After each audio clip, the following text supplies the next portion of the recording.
I'm up early. The anticipation from the bumper has got my blood boiling because throughout the year we've seen the Open Series, and now it's time for a very special, all right? This is the EVO Online official side tournament brought to you by PlayStation. It's Soul Calibur, and I'm with a very special guest today, my brother, Mr. James Chen. How are you this morning, boss? I have a little bone to pick. You said you're up early. You're East Coast, okay? Hey, listen, man. Hey, I'm West Coast, okay? I woke up early and I bought some breakfast, okay? Just so I could be here on time. Let me tell you.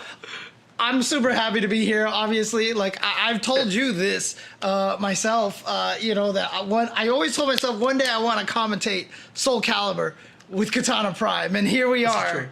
All right, well, as we fight each other over breakfast and finally being able to work together, let's take a look at the bracket so the people at home know exactly what our competitors are fighting over. Look at the top, number one seed with a bullet, never in question. This is Europe. This is Kiev wins, LOL. I don't know, man. Look on the other side, man. Rufus, who's been the Kingslayer, the only one who's been able to challenge Kiev at a level that's even acknowledgeable. It's just insane. So that's potential early mix-up. But we also have Ganondorf, the rising star here on the PlayStation Online tournaments. He has reached his highest peaks throughout the past few months. And with a second place under his belt, it might just be time for the double. I mean, so one of the things that, is kind of unfortunate here is that Kiev and Rufus are on the same side of the bracket. But, that'll be a fun little matchup to go against each other. I do want to remind everyone that everybody is starting on the winner's side of the bracket. So, we're going to be, no one's starting in the loser side as we normally see from a top 8. But as you can see here right now, the prizes for...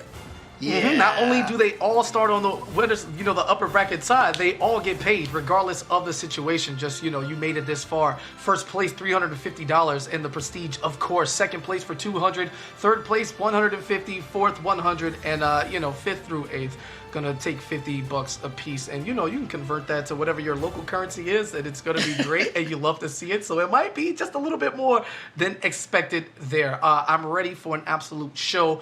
Also, eyes on that bottom half, right? That seems to be more wide open. We talk about Ganondorf, but Fan Lee is somebody else that I would really, really keep my eyes on. And I didn't know him before the Open Series, right? He made a name for himself to the greater good and to us, which you can also do the same. You head on over to compete.playstation.com.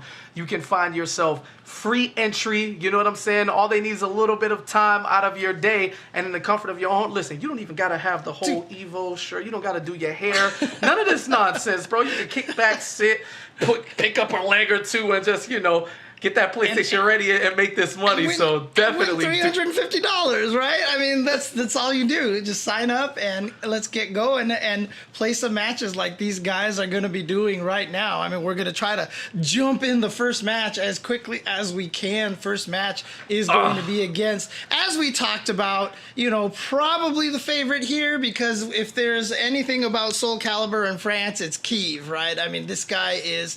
we had people tell us what their greatest accomplishments were, and his is just written as, I'm winner of EVO Japan 2019. That's all. Yeah, subtle flex. It's even better when it comes through in text. But wow, we know it's a very special event here at the EVO Side Tournament official that Kiev hasn't aged now. If you've been following these tournaments, you know that graphic has had a question mark for the past 10 months.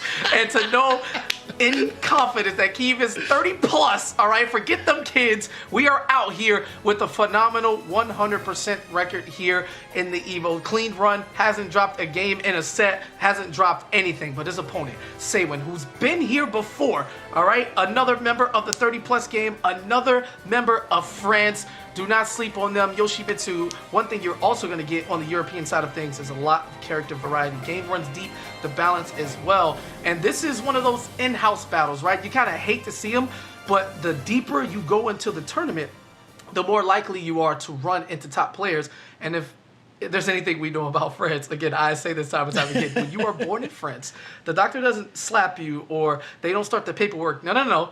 They hand you and the parents a copy of Soul Calibur, whichever game is out, and they send you on their way. That's just how it goes. I will not believe anything else. I know this is facts, all right? Ganondorf told me. That's my only source. I mean, it's just, they always joke about, if you're Filipino, you get a karaoke machine, right? So that's just how it works. In France, you get a Soul Calibur game instead, right? So whatever's the current one out. You are blessed by Okubo, and it's just time. So enough of the semantics, all right? We got gameplay ready to go. This is the beginning, the start of what can be a crazy journey, or will it be more of the script? EU likes to do this thing where the opening match kind of sets the tone for the entirety of the tournament. You see like a dirty 30 or a 3-1, and it's just like, wow, everyone kind of just follows suit. But to begin, Kiev versus Saewon, this is just a battle of friends. They're probably like met up in the same house and like, yo, you can sit in that room. I've got this. As Saewon starts early on, it's a long way to go, trust me. But with the nightmare damage that outputs from this insanely intimidating character, a round can go from 60 seconds to 40 and a W real quick.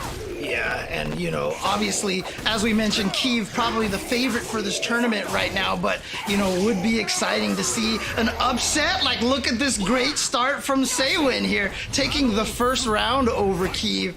And if he goes to the lower bracket, that will set up kind of an unfortunate position for anyone else who gets set down there. But it's just round number 1, and as we see from a lot of the best players out there, maybe takes them a round or two to read the rhythm of your opponent, and that's really what Soul Calibur is about, trying to figure out how your opponent wants to respond to the stuff that you do and really playing against their tendencies. And early on, it's really crazy to see a much more controlled match. Usually Kiev is just mauling his opponents and kind of controlling the pace at the, hey, if you can't play as fast as this, you're going to get overwhelmed and just lose flat out. But Saewon, I mean, come on. I know it's only about halfway through, but 2 rounds up clean, back to the wall, but big time trouble. Instead of looking for a potential ring out, going to take the damage and the terror charge, run up, launch, okay. And Yoshi, you have to be afraid because he has some of the best reverse ring out ability in the game. And that's why you see, even though Kiev had that position, he backed off at one point and backed off again. He does not want to take that risk. He knows he can win this through damage. And look at this, just one more hit. There we go. Kind of that 50-50 guess situation. Is it going to be a low, a mid? And Kiev going to go with the mid and take his first round. Yeah, I love the way Kiev wears out his lows, right? They're just quick reminders. As you get grabbed or you're on the ground taking too long, you catch a little stump just to remember what the lower bracket looks like as you get sent on your way. However, cartwheels in, not much for the acrobatics as a check, and right to the mid immediately. Again, Kiev just setting the pace. Simple lows, he doesn't go to it a bunch to force you to condition. He's at like a higher level of conditioning to where he only has to do a move once. It's just insane. And again, just a nice read right there from Kiev, knowing that Saewon was going to try to be as aggressive as possible once he activated that soul charge. Yoshimitsu gets really terrifying once he gets that activated, but Kiev shut that down. And again, just like I said, in the first couple of rounds, it looked like Saewon had the control of everything, but all it took was just a few rounds like that for Kiev to get the read. Look at this. And then almost closing out with a near perfect 3 rounds straight for Kiev like that. And, it's only one game. Remember, it's first to 3. It's first to 3 here. So these guys have, got to get through a lot of these matches here. But I didn't know if they caught that, but I was like, don't mind me. I'm just mashing my 6BBBBB just to see how it feels from home, because Kiev clearly is just like inspiring. And if James Chen is trying to get out a sentence and Nightmare just kills you in the middle of that sentence before you can finish that thought, it must be an extremely satisfying feeling. So forgive me for getting into a bit of role play behind the screens. Yeah, it's okay. You had to see what it feels like yourself. That's fair. It's only game 1. That's fair.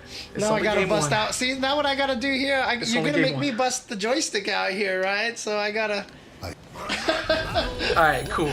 I am not French. I'm just gonna get here and jump back into the job that they brought me here to do, and that is to call the match. Did you just say I am not French? Yeah, no, I did, because I want to be Kiev, but I can't. So, he's an Evo champion trying to run it back in a different location, the online realm. It's very much capable. So he starts the match with the 6B to check again, and just piercing the sword into Saewon's tournament hopes is something he could surely want to accomplish. But reverse ring out.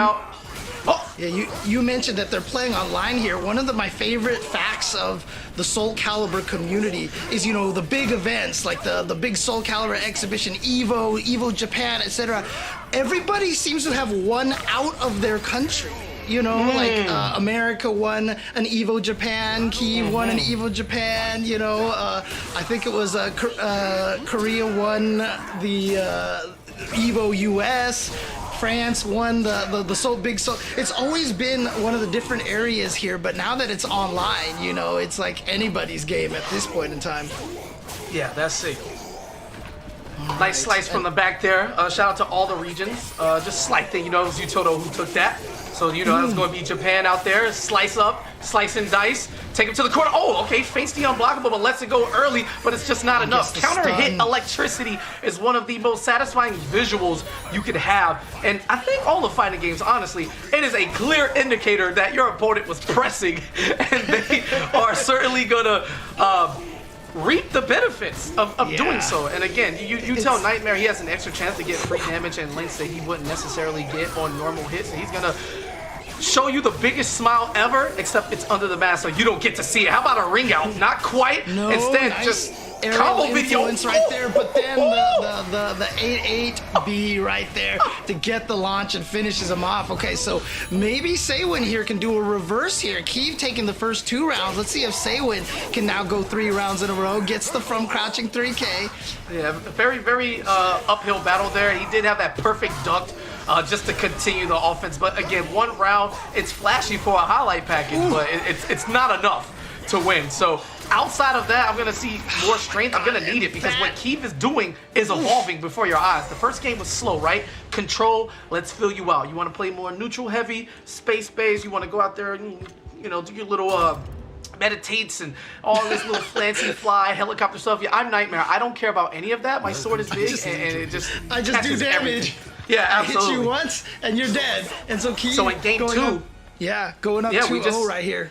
We just saw the turn up, right? That was the speed I alluded to before it started. This is how Kyiv wants to play. If you cannot play at this just pace, you're just gonna die. And it looked like it only took him a game to get into that groove, and the king is here. You said that he might be. No, he's absolutely the favorite without question. And I mean, outside of Rufus, man, it's been extremely hard to challenge this man on his home turf, which is the European online servers. If Rufus can actually get through his match here, assuming Kyiv wins here, they will be on a collision course against each other immediately in the next round. But of course, can't count Saywin out. But Kyiv is trying to tell us that, yeah, you should count him out right now because I'm going to finish him off right now. Catches him with the drill and takes round number 1, 2 rounds away from advancing.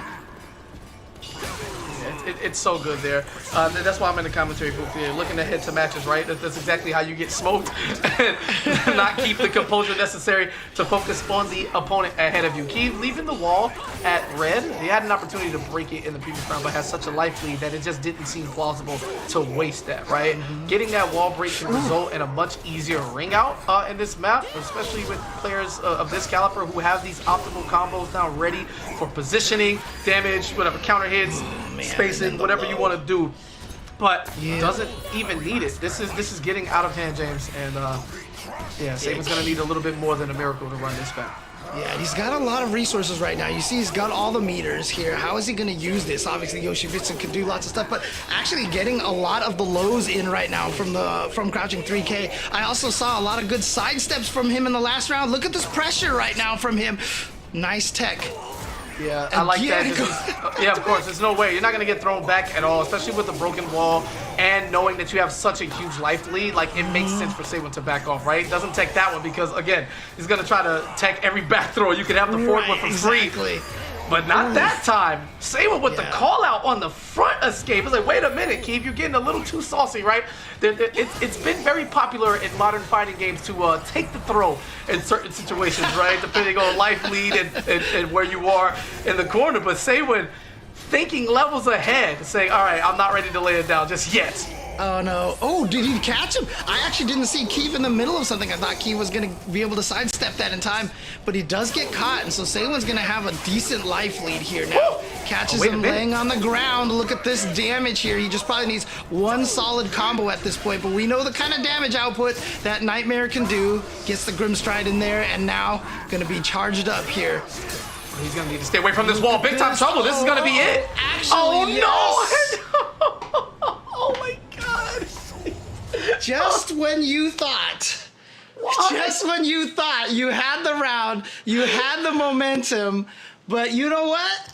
Maybe Keeve leaving the wall red that entire time just so he had the opportunity when he needed it to get the ring out. All right. Genius, right? I mean, if that was his intention, it paid off, and that is why he is the favorite to take this tournament. I'm gonna save my heart attacks for much later because we've got a long day of Soul Calibur ahead of us, and it's something that you hate to see, unless you're a fan of Keeve. It's just one of those things that just happens to be a part of like the Soul Calibur life, right? When you sign up to play this game, right? No matter what version of the game you came into, if you started way at the beginning or you just picked up Soul Calibur today, right? After seeing this game, ring outs is something you've got to deal with, all right? And no matter how much of a life lead you had, if you get caught out of position, there's no escaping, all right? How real it is to just be devastated by your entire life bar going in one single move. So these replays, you know exactly what it is. It was Keeve dominance. Saywin showed spots of greatness when he was able to slow down the neutral, but Nightmare just doesn't want to play at that pace at all. And look at this. This is right here. He gets the hit. Oh no, that was the win for Saywin. Yeah, okay. This is where Keeve gets the comeback right here. And, this is just good positional awareness for him at this point in time because, gets the wall break, and there you go. And, if you're new to Soul Calibur and you watch this and you're like, oh my gosh, ring outs are so cheap or whatever, the thing is, like you said, when you play Soul Calibur, that's your life. That's Soul Calibur life. But at the same time, the movement in this game is so crisp. Like, your ability to control where you are on the stage. And not only that, it factors into strategy. If you can get knocked back, you try to sidestep so you know to go for throws. If they're trying to sidewalk away from the edges and stuff like that, it really factors into the play. And a lot of the times, once you start getting to high levels, when you get wrung out, you do a lot of times feel like it is your fault. You can kind of pinpoint the mistake. Maybe not for Saywin right there because, Keeve is Keeve and Nightmare is Nightmare, but... and I love that breakdown, right? Because as you casually go over all of the things that are going through your head at once, what people fail to realize is that all of these thoughts, this positioning, the spacing, thinking about throw, horizontal mids, where you're going to step, what are you going to press, while rising, block, all of this is happening on a frame-by-frame basis, right? This is every millisecond that you need to keep these things in mind while you're trying to understand your opponent's patterns and know what their character's options are in any available situation. There's so much that goes into getting great at these fighting games, and the fact that you're always learning something is what keeps us competitive types engrossed, right? So you love to see that. You love to see they say like fighting games could be considered high-speed chess. That's like doesn't even do it justice, the amount of things that you have to think of as you're playing, just the amount of stuff that you have to process through your head. And you've been talking up Rufus here, right? So Rufus is going to be coming up against B-Boy Skyzo next here on stream. So we're going to be able, these players are going to be doing exactly that. We talked about how Keeve, the first two rounds he got dominated, and why is because he was testing things out from Saywin. How does he react to this poke? Does he sidestep here? Does he do all this? And once he figured that out, you saw it was pure domination. So let's see if Skyzo or Rufus can do that to each other here. Well, let me tell you how that goes. All right, Rufus, this is the Mad Dog. All right, we'll get to him, but first let's put some respect on Skyzo's name. All right, Francis sent another warrior to the forefront, 30 plus. All right, asked him, hey, listen, who's your character? It's not just Sophitia, all right? Sophitia Alexandra, all right? Out the full name, you say the whole thing every time. Exactly, all right? I don't know what the government would look like in a Soul Calibur world, like who's overlooking everything as well. Do you really want that? Anyway, let's leave Soul Calibur lore alone right now. 84, all right? He did make it here, but it's been a tough path. And Rufus, who was definitely not 18 years old, all right? The Mad Dog has a different age every time you see him. This guy he's just for all of his amazing Taki play, he puts in personality, whether Hey, off camera, on it, in the gameplay. You know, he might literally said that Uh-huh. after playing against me or watching my games, people think that Taki is a strong character. So And he's dominating everyone with Taki and still trying to downplay the character at the same time. Not only that, he considers that his greatest gaming achievement. That people looking at him think that Taki's a strong character. How dare you make it here every month, cook everybody on the Evo stage, you know, the online side tournament, and downplay. What a god! Oh man, but yeah, I love a good down player. I really do, because in this modern age of, you know, balance and the like, a lot of people feel like they need to fight for their character's safety, right? You don't want the perception to get out of hand. Hey, listen. You like down players. You like everybody, because everybody's always downplaying their character, right? Welcome to fighting games, baby. If you are not downplaying your character at some point in time, what are you doing? All right. There's two routes you can take when you come into fighting games. You can listen to the modern day and downplay as much, or you can go back and you can watch the great Sanford Kelly and you can pick a top 10. That's it. I'm just One or telling two you right options. now. Who are you? I am not a down player. I'm not a down player, okay? It's just facts that Killick is not strong in this game. Okay, yeah, so as we get into the match, right, B-Boy Skyzo opening up with launching to the sky. He's going to take that James Shin opinion and 6-6-P it to the clouds and just get it out of here, because we are not dealing with it. However, Rufus, always poised, not worried about it, all right? The trolling comes at any point. He can be up, down, flipping over a bunch of times, but without that, when you just take what you get on the screen, results-wise and the like, these are extremely high-level characters. Players. I don't want to talk on balance. I'm not qualified for that. But we're going to run and slide in and check you immediately. Biggest start distance in the game? No, let's close the gap. And Skyzo with the call out into the lethal hit immediately. Yeah, And Sophie's so sick. He's been going for a lot of the GIs there. We saw Rufus bait a couple of GIs out, but that hasn't stopped Skyzo from doing it. And what that's doing as a result is, I think, it's kind of making Rufus's offense a little, oh god, nice. Always recognizing the duck under that last kick there, but hasn't punished it yet properly. Here we go, soul attack, charged up now, just needs one clean hit, ow! And there it is, and Skyzo going up 2-0 here in game number 1. Yeah, we know how exceptionally strong Sophie becomes once that soul charge is activated. She's just kind of out here. You're going to have to deal with all of her pressure up close, and then like Zeus just with the backup, like, I got you, baby. Go do your thing. However, what I'm liking, you touched on it earlier, is the ducks, right? It's not even reaction at this point. It's just like, I know the possible sequences out of here, and it's basically an OS. I'm looking for you, and the break attack directly into the CE. Won't get much scaling on this one. You got to close your eyes, baby. We got a long way to go, and I'm not trying to see James get blinded too early. Yeah, call out on the re-GI right there. Have the break attack to blow it up. That's kind of the little mini game after getting GI'd right there. Oh, no! You're out of the ring, and there we go. And so, you know, that's the thing, right? Fighting games with a secondary win condition. Rufus knowing he was down in life, so, you know, making sure he can position himself to get that ring out over there. So, you know what's crazy about that?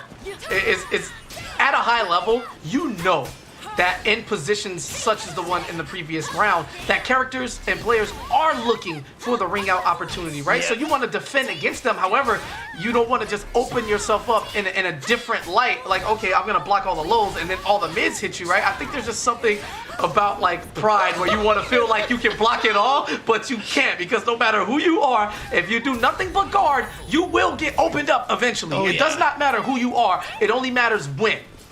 Yeah, and we saw it again. You know, the first time that Skyzo got put to the wall again last round, he immediately sidewalked out of there, and Rufus checked him with a nice little horizontal string, and then was able to take him to the other wall anyway. So again, you know, so much of the positioning is so important, and we're seeing the same thing we saw in the last game where Kiev took, you know, a couple of rounds to get the rhythm, and here we are at the wall again. So Soul Charge, get me out of here, but a beautiful sidestep. Ooh. Yeah, so smart there. Rufus was in a position where he didn't really need the soul charge, but he wanted to keep Skyzo scared with his back to the wall, fearing another ring out, and is looking to take the round the traditional way this time out. However, he tried to flip in and get the launch. It's not going to work. Punish. Great reaction. How much is this should be enough for the kill. Is this going to kill? Is this gonna kill? I believe it will, James.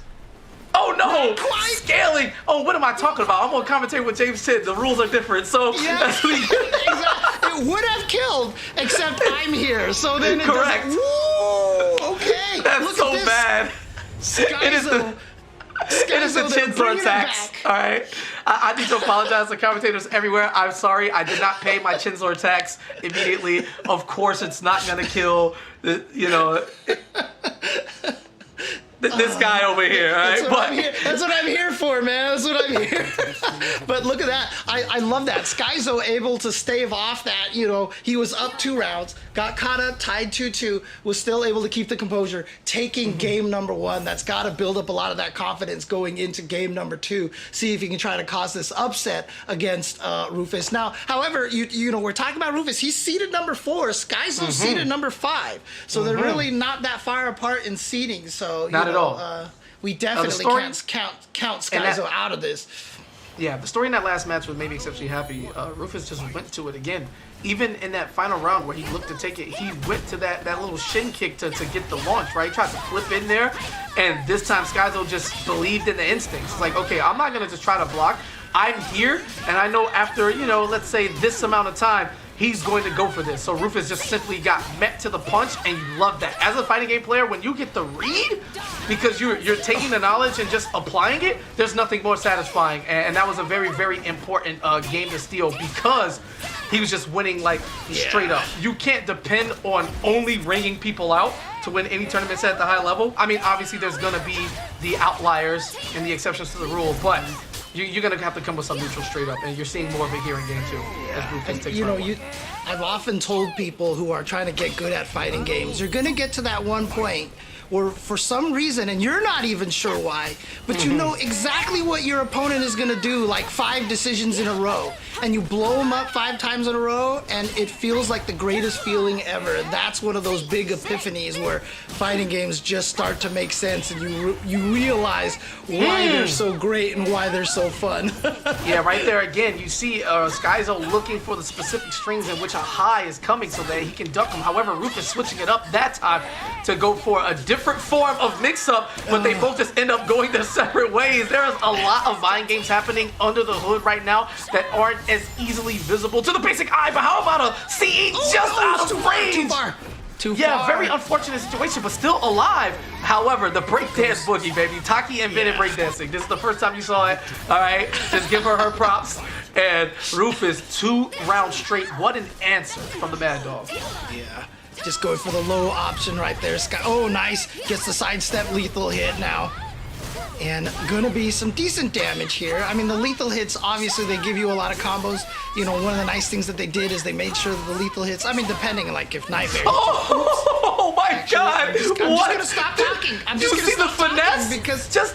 I need that in the replay package. That clearly was not a clean hit, but because Sophie was in the air, she caught a piece. Just a little piece, all right? Not the cleanest hit, but for whatever reason, it did so much damage. Let me find out that Taki also has 1 punch strength, and she has secret buffs that we don't know about. Rufus, your downplaying will come to an end today, all right? Because we all saw it, everybody. We're all gonna learn. We're all gonna learn that Taki is secretly the strongest character in the game. Yeah.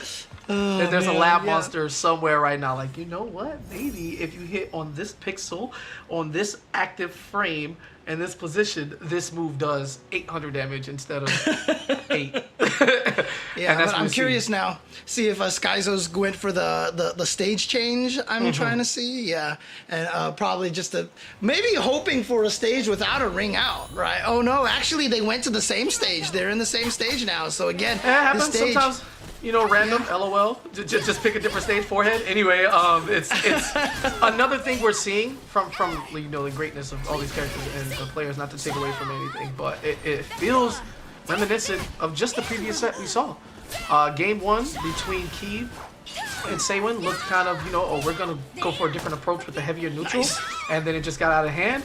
And that game 2 was just like all Rufus. Now Skyzo fighting back here with an extremely impressive round, but again, it ain't over till it's over. We all know how much the magic pixel matters, but not this round. Skyzo was kicked to the head to get those thoughts out of there. Yeah, Skyzo was having a great round there, reading a lot of the situations there, getting the sidesteps. But again, we've seen what Rufus can do, and see if Rufus can make the counter adjustment. Nice chase down on her backdash. Yes, she was with the trying to angel build step. that space. But again, that angel step into the, I think it's the B follow-up right there, is so fast and so good range. So the range on that is really, really good. Very strong. Nice launch, beautiful spacing, easy punish, knowing exactly the move to go to. Going for the gold there. Oh, okay, a little pump fake. We've seen Skyzo go to that over the months. You know, flaunt the unblockable, mess with the ground pound, but oh my god, Rufus surviving with just a sliver of health, 15 seconds on the clock, but legs wide open, exposed on the no ability to block, low defense, and yeah, I mean, wow, this is just a back and forth thing. It's not going to be reminiscent of the previous match where, you know, the quote-unquote favorite just runs away, and Rufus has just been a bit more grounded. Less of the god level as far as his hold over EU on the side of Kiev, and everybody else just opening up, stepping up to the throne. Character knowledge right here from Skyzo, knowing the gap in there, getting the GI in there.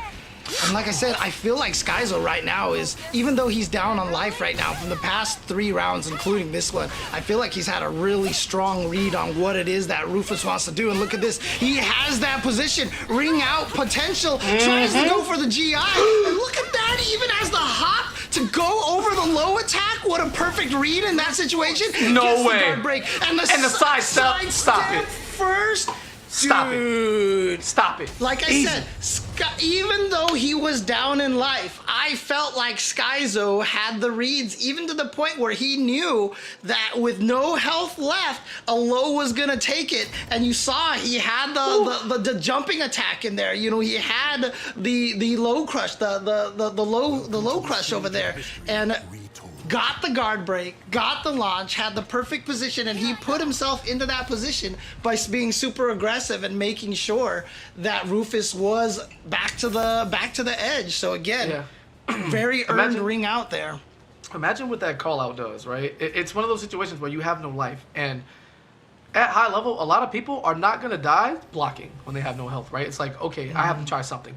You get the call out, you get the low crush, that has to do some type of mental damage to Rufus, because his whole soul charge is getting handled with back to the ring out and no health. Oh, easy power up. So to get the break attack, I mean, it's so recognizable. Talking about the optimization and knowing where to go, the combos, the follow-ups, everything. It's just, it's so bad, but at the same time, you know exactly what you're getting into when you apply the pressure near a ring out situation with all the health available to you. All right, scary stuff there here in the most beautiful map in the game. I just love this stage so dude, much. this stage is so beautiful. And the fact that they have Kuroko, you know, the guy in the background, and even the Sam Show announcer, you know, at the start, it's so good. Shout out to anytime you do Namco. crossover content, and it's actual, like, just love letters to the actual IP, it's always a beautiful setting. So definitely a great implementation. That's somebody who's looking in barely from the outside when it comes to Sam Show.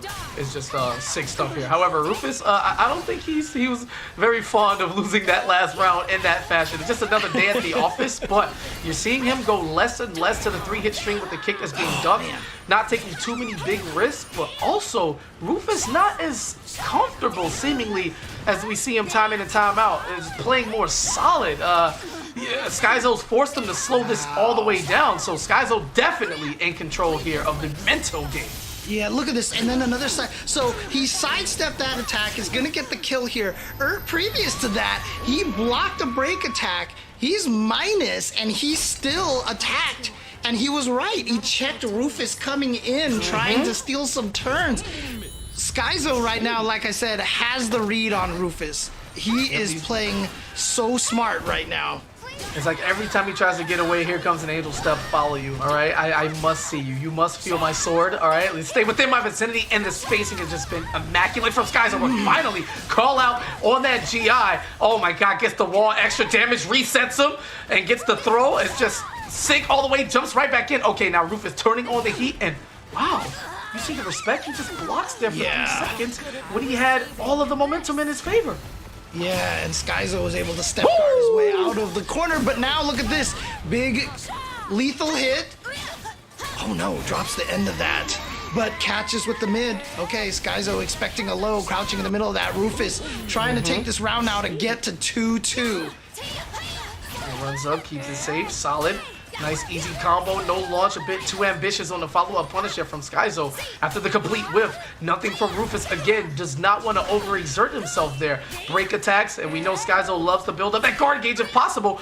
And knowing that Rufus was going to go for a follow-up after that initial hit whiffed and just tried to get in position for the punish, the mental fortitude from Skyzo right now to just not crack and stay on top of what works is highly impressive right now. Right. I'm trying to see right now if Rufus wants to try to use that meter, but actually he might not twice? even need to worry. Goes for the low. That should be punishable. Yep. Okay, here we go. There's that 1K. Gets the knockdown. Oh no! Was that supposed to be a soul charge? Most I think likely. that was supposed to be a soul charge, and he acts those soul charges back in all 3 buttons, and I think he accidentally did neutral. That might have just been an execution error there. That was or a soul attack. Could have been a soul charge or a soul attack, right? Either way, these players are so good. It's more than likely that there was an input error there. However, you see Rufus, now if you pay attention to the end of that match, he was getting in his bag. He started doing the flip over mix-up, and he did it 3 times in a row. It's like, I don't care, right? You can punish me no matter what. No, I'm going to just do this, and I'm going to get cheeky and try to slide this low in here. All right, whatever. I don't care, all right? But he's getting more comfortable. And anytime Rufus gets comfortable, it spells trouble for his opponents. However, I still can't call it. Even though he's advancing, Skyzo has just been so solid. And call it what it is, he's just been better. I know the score indicates a more even, matchup, but let's get into it. This is why we play the game, and this is why we love it so much. Evolution within a set is amazing. And we have our first game 5 of the day. Yeah, here we go. This is the final game. This is when all of your reads and all of your, knowledge of the opponent. Nice. Oh, the spacing is immaculate right now. Yeah, expecting a low there, and now just going with nothing but mids, but gets the sidestep, gets the lethal hit. Again, good damage here, but not enough to kill. Break attack. Tries to go for the throw, the nice micro duck, and then goes for the low option. Rufus taking the lead now, 1 round. Yeah, huge maturity in that round there from Rufus, just not overexerting, looking for Skyzo to actually give him chances instead of trying to force them himself. And now that the tables have turned, he's able to add that additional pressure because he knows Skyzo in the clutch situation back against the ropes is not looking well, working on a near perfect. All right, finally gets a singular hit, but it's gonna need much, much more. Man, wow. I mean, is it just me, or is this like the first time I feel like Rufus has gone this aggressive? Like early on in the first game, you remember Skyzo was throwing out those GIs every once in a while to discourage the aggression. We're not seeing those GIs right now, and I think Rufus has kind of realized that and is starting to go super aggressive now, and he knows that he has, 2 lethal hits in a row. Bye. And just the finesse. You see the finger roll there from Sophitia Alexandra? She had just enough finesse on that to let you know, listen, baby, I got it too. And we saw Rufus only made 2 mistakes in that match, and that was going for the flip over mix-up again. He did it twice, he got punished twice, and that was the only health he lost throughout the round. Everything else up close is working. With the foot on the gas, pedal to the metal, stay there. As long as you don't flip over, you are in the driver's seat. Yeah, and both of these players right now with so much meter, neither of them using anything. Rufus right now gonna activate, because even if Rufus loses this round, he's gonna get another meter for free. Reading him running in, and that's again perfect in just reading the timing of when your opponent wants to get aggressive. But here comes Rufus, just needs 1 more hit to be able to take this. Goes for the low option. It's not enough to kill. It's not enough. Break attack, soul charge again. Bro, are you serious? That did so much damage.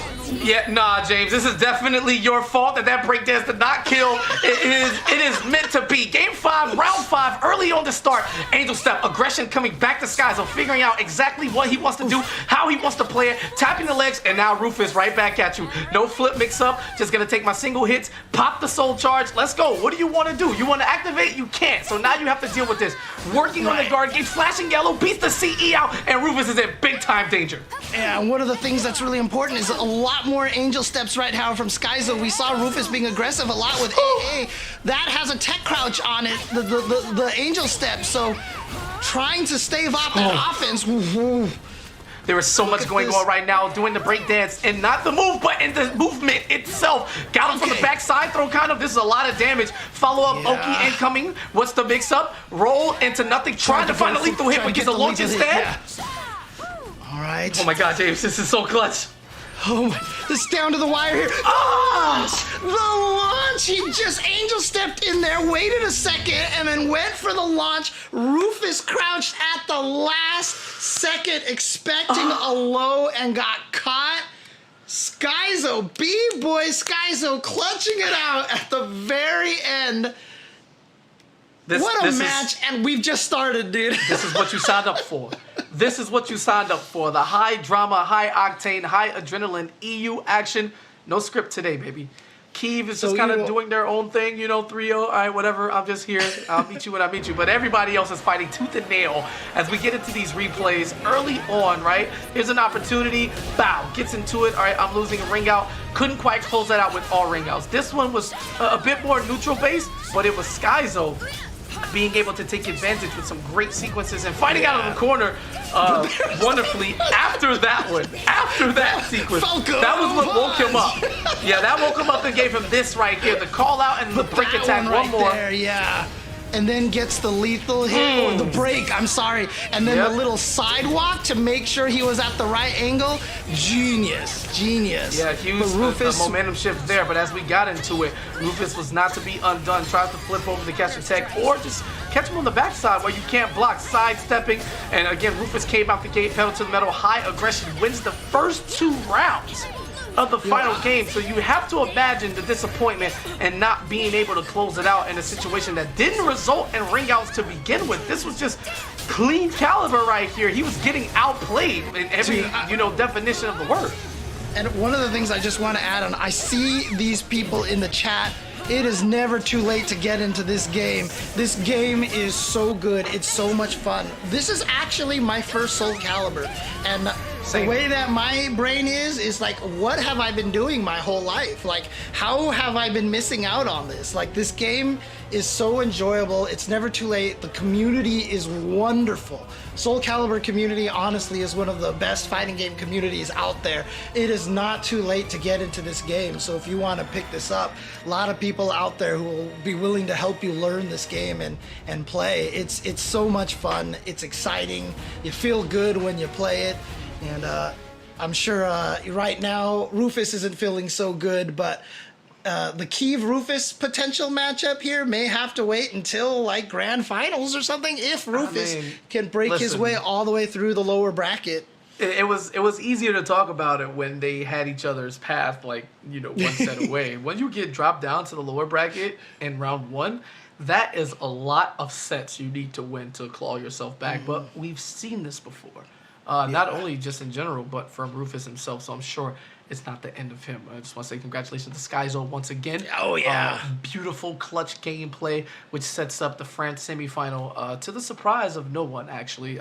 It's a bit of an upset, but it's not one of those things that you couldn't see coming. But up next, wow, the France train continues. The good luck charm. This is Ganondorf. He has been the absolute story of the past few months.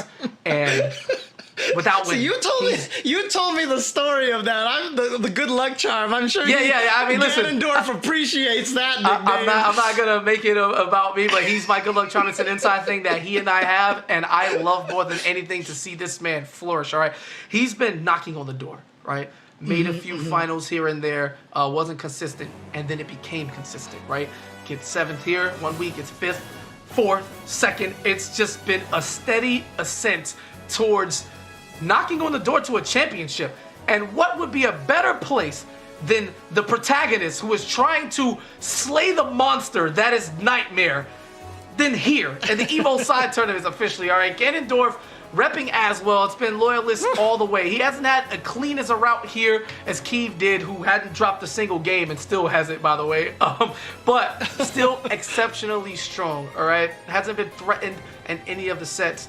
And we know what Aswell does. If you have watched Soul Calibur 6 at any time of this game's lifespan, you have likely seen this character, all right, here to save the human race. But Revolution, from the on the other hand, from the Netherlands, okay, coming through with the Raphael, the most poised, you understand, the most clean. This is neutral personified. You have never seen a character look so good do what he does in Soul Calibur than Raph. So I'm excited to see this character. Yeah, most Soul Calibur players aren't going to describe Raphael as clean. He's clean. I don't care. They'll probably describe him as cheap or dirty. Listen, all right. Let me specify, all right? In animation only, all right? Let's leave it there. I haven't seen the Calibur guys and girls on and offline in a year and a half, all right? They can fight about that all they want to. I don't care, all right? I love X, and loving X already puts you in a special type of doghouse in terms of your opinions. So I don't care what they have to say. Right now, this is about Revolution and Ganondorf. So we'll see what happens. Super excited to see this. So many stories, man, in every single match that we have today. It's the way it lines up, and Europe being so competitive over here. I just... It's hard to, even as somebody who's a huge fan of Ganondorf, it's hard to pick a favorite, right? Because Revolution is not somebody I see often. So, and who better than to win it all, right? Revolution just shows up today. It's like, who's this? That you haven't seen too much of them. All right, W, all right? Big W, pass the trophy over there and hold that for a year. Like, you would love to see that. Maybe I just like chaotic stories. I don't know. Maybe you're talking about the stories. You know, Saywin, who fought Keeve in the first round, he actually made it here because due to the way things are scored, that we actually had two people tied for 8th place. They actually played a match before the stream started. It was him and somebody else. I can't remember who the other player was, but they had to play each other for the right to play against Keeve. So, you know. Congratulations. Yeah. You did it. As we get into game 3 here, this is the winner's quarters, second to last match of this starting round. And yeah, Ganondorf right on cue. It's just poetry, me and him, you know? We talk about our side stories. I get into match. Here's an intro. He said, all right, KP, listen, I'm ready to end this round. Let's move on to the next. And I say, I got you. So, I didn't get to see too much of that dirt that James talked about when it came to Raph, as we get the wake-up launch for the human race. And Ganondorf, man, we thought that Key was aggressive or Skyzo or Rufus. Wow, I mean, Ganondorf has not left like the character one space since the match started. He's gotten up in his opponent's grill and refuses to move out. I mean, it's a good idea. It just doesn't give Raphael any chance to get into any of his, prep stances or anything like that. Like he's trying to right now, but nice. Reading the low option, going for the sidestep and punishing. Again, so much of this game, it really comes down to like a ton of rock, paper, scissors, like as fast as possible in a row, and your ability to read what the opponent wants to do. Yeah, I love that double sidestep from both of them, just kind of dancing with it, right? How could you prep for the destruction of humanity? Well, the saving of it, excuse me. We are pro Aswell in this house. And just a lot of dancing with the weapons. Gets the throw finally. Oh, it's so smooth. Just the tip of the sword, baby. Just to give you a feeling of what you're going to deal with later as Revolution look to bring it back, but instead gets opened up lethal hit. That's a big chunk of red, James. I was just about to say, watch out for Muscle Buster. Watch out for Muscle. That's the ultimate round ender right there for Aswell, and it definitely did its job. And there you go, just like that. That would be a very interesting discussion. I'll probably tweet about it or ask a bunch of the Calibur heads, what are some of the best round-ending moves in this game? Muscle Buster has to be in the discussion for like number 1 at the very least, right? Something to talk about, right? Because with something that's so popular, you know it's coming. The spectators know it's coming. The Aswell player knows they're going to telegraph it. And it hits so often. Why is that? And Why it's is so that? punishable too. It's so punishable on block, but it doesn't matter. It's just like, No. you know, you just don't believe they're actually going to do it. It's like, I know that you know that everybody closes with this, so you're not Yeah. going to do it, but then they do it anyway. Yeah, they show you, man. They are who we thought they were, right? You need to believe these opponents as we get into a much wider stage. Doesn't have too much fear of a ring out, but again, everything is a possibility. However, this show is for the main stage. Raphael coming through with an extremely beautiful sequence and more where that came from. Oh my goodness, this is the rap show all in a straight line. You know, this is just fencing at its finest as the stab comes right through and Ganondorf stopped in his tracks. He said, okay, look, bro, if you want to play this fast, and we want to mash the buttons, how about I hit you with a case of I pressed it first. That's always a good offensive strategy when everything is hidden. All right, well, APOC Revolution does finally get on the board with that round, coming in here now with a little bit more aggression. You had mentioned in the last game, Ganondorf was doing all the attacking, but now APOC having a little bit more offense now. But we're going to get the soul charge. Ganondorf, just runs up and muscle busters. Yeah, Okay. what's up? Yeah, what's up? I'm calling you out. You want to sidestep? No, I got you. All right, and now back to the wall.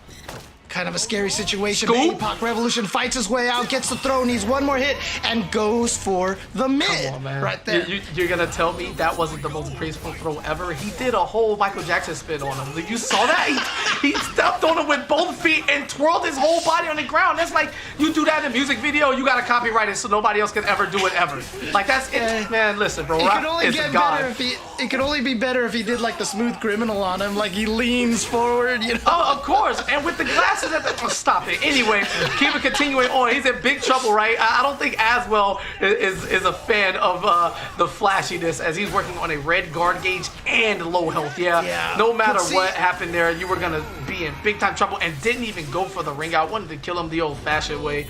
Ganondorf answering. I feel like that actually wasn't a bad situation for APOC because he died by absorbing the guard break. Had he just tried to prevent the guard break and fight too hard, he might have gotten killed. Guard break preserves between rounds. And so by almost kind of sacrificing that round so you can start the next round with a reset guard gauge, I think is actually a pretty good decision. Oh God, look at that jumping. The tech jump over the low. I Look mean, at what are we this. talking about? What are we talking about? It's too smooth. The fate of humanity. No. Raphael should be left alone, all right? He is just everything that is right with the world of Soul Calibur lore. And yeah, don't pitchfork me. All right, one game apiece. It's highly competitive, James. This is what makes me happy, right? You want to see the back and forth. You want to see the adaptation on each side. You want to watch a set and not know who's gonna win, and that is exactly what's being delivered outside of what the champion does. But for the rest of us mortals down here, we get to understand what's going on. And it seems that this one is pretty cut and dry. I'm not going to say that either of these contestants' defense is weak, but I'm just going to say both of their offenses are super potent. And whoever can enforce their will is going to win here. It doesn't seem much more in terms of like guessing properly and the adaptation and the blocking. It's just like, look, neither one of us can stop each other. Who's going to score more. You know what I'm saying? This is Kevin Durant. This is James Harden. Like, they're just going at it 50 points. Yeah, and you had mentioned about, how it's so hard to tell who's going to be able to take this. Not only is there parity within the players and the regions, but with the characters themselves. We have 8 different characters in the 8 players that we have here in the top 8. And, shout outs to Okubo and team for doing a good job balancing the game, giving us great patch notes. We look forward to future great patch notes. Rim, elbow. I felt that elbow all the way across the country. Yikes. All right, we got the muscle buster to catch the legs, and Ganondorf he got interested, right? They heard about it, but with the wall behind him, he could be in trouble. One open up from Raph, and that could turn the tide of this match. Stop the clock, so, 31 seconds is not that big of a factor, but great reaction to go under and interrupt before the follow-up. Okay, wait a minute. Maybe there is a bit more than potent offense coming into this set. Yeah, Ganondorf now suddenly reversing it, and you know, like I said, you see this a lot happen in Soul Calibur. You know, you start reading what an opponent wants to do, they figure out that you've read that, so now you switch to a different thing, and then they have to figure out that you switched, and it's just this beautiful back and forth dance between the players. Here we go, Soul Charge wants to take this 3 rounds to 0 like he did that first game. Not gonna quite happen. The counter Soul Charge. Oh, leaping over. And Had then one ounce. Guess what finished the round? KB, I don't know. Okay, what did I say? Is the round ender? I don't know, James. So I think I missed it. Would you like to tell me what move that was? That was the Muscle Buster, ladies and gentlemen. Which, of Funny course, thing about it, we saw when he first went into his Soul Charge, he actually did run up Muscle Buster, but he got interrupted in the middle of the animation, which would have granted him the wall, so he probably could have killed earlier. But of course, I mean, again, you just dig into the science. Why does that work so effectively, so all the time? I don't have the answers, Sway. I don't know who has the answers. But I do love to see it. What a beautiful move. And getting the full hit, the clean hit, so you get the animation. It's like they don't miss. As well, players just have this thing that says, all right, they're in Muscle Buster death range. I got you.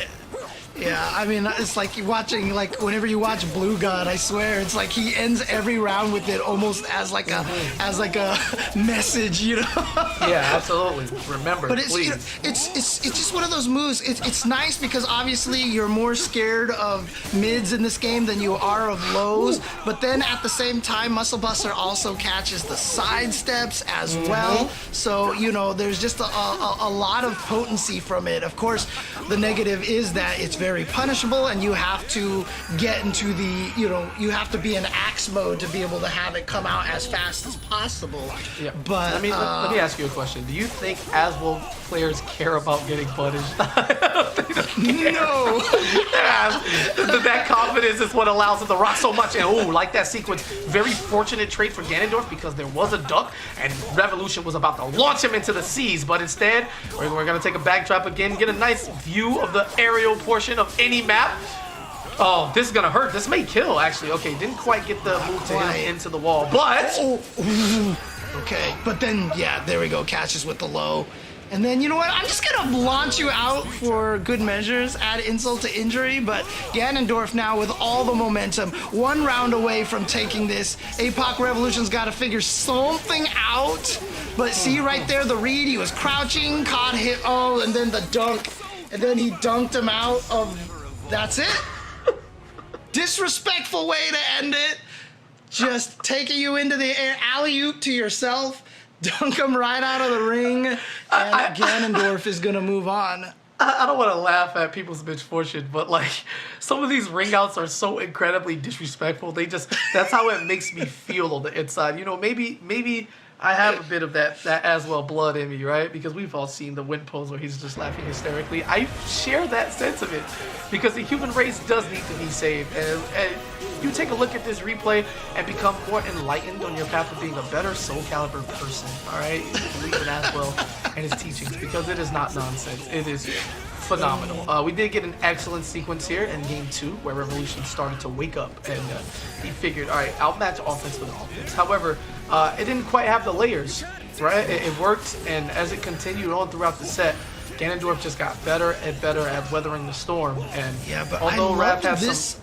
I love that second game there, though. That second game was all APOC Revolution. And then from there, look at this comeback from APOC, and then the finish with the Muscle Buster. You know it's coming. I know. I'm just going to leave it alone. He gets the side here. He was working on a perfect at this point.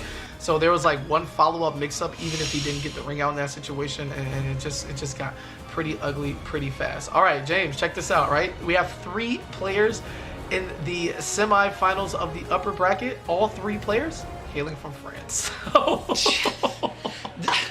Look, France, like I said, is one of the powerhouses. Like you said, they hand you Soul Calibur with the birth certificate, you know. They ask you, when you fill out the birth certificate, like this is a true story. It asks what the name of the baby is, and it also asks what the main character is going to be. Yeah, projected main. Yeah, because some of these kids grow up and they just discuss it. You're having a child now, if my child doesn't play a certain character in a certain franchise, we're going to have problems. So, it's just, we just go from there. It's projected character made, and then they just go on their ways to have the balance and have enough matchup experience to go around the whole country because everybody plays somebody. Excellent performance. I had joked that, your child is Katana secondary, right? So, that might mean it's okay if they use Katana as a secondary. No, he can just he can just play Soul Calibur and it's fine. And just play Edge. Freedom of Reign over here. Bunch of cool characters, cool archetypes, all of that. We don't play grapplers in this house though, but other than that, it's great, right? Coming up, speaking of family and what comes into respect and legacy of a name, Fan Lee Jr. hails from that, right?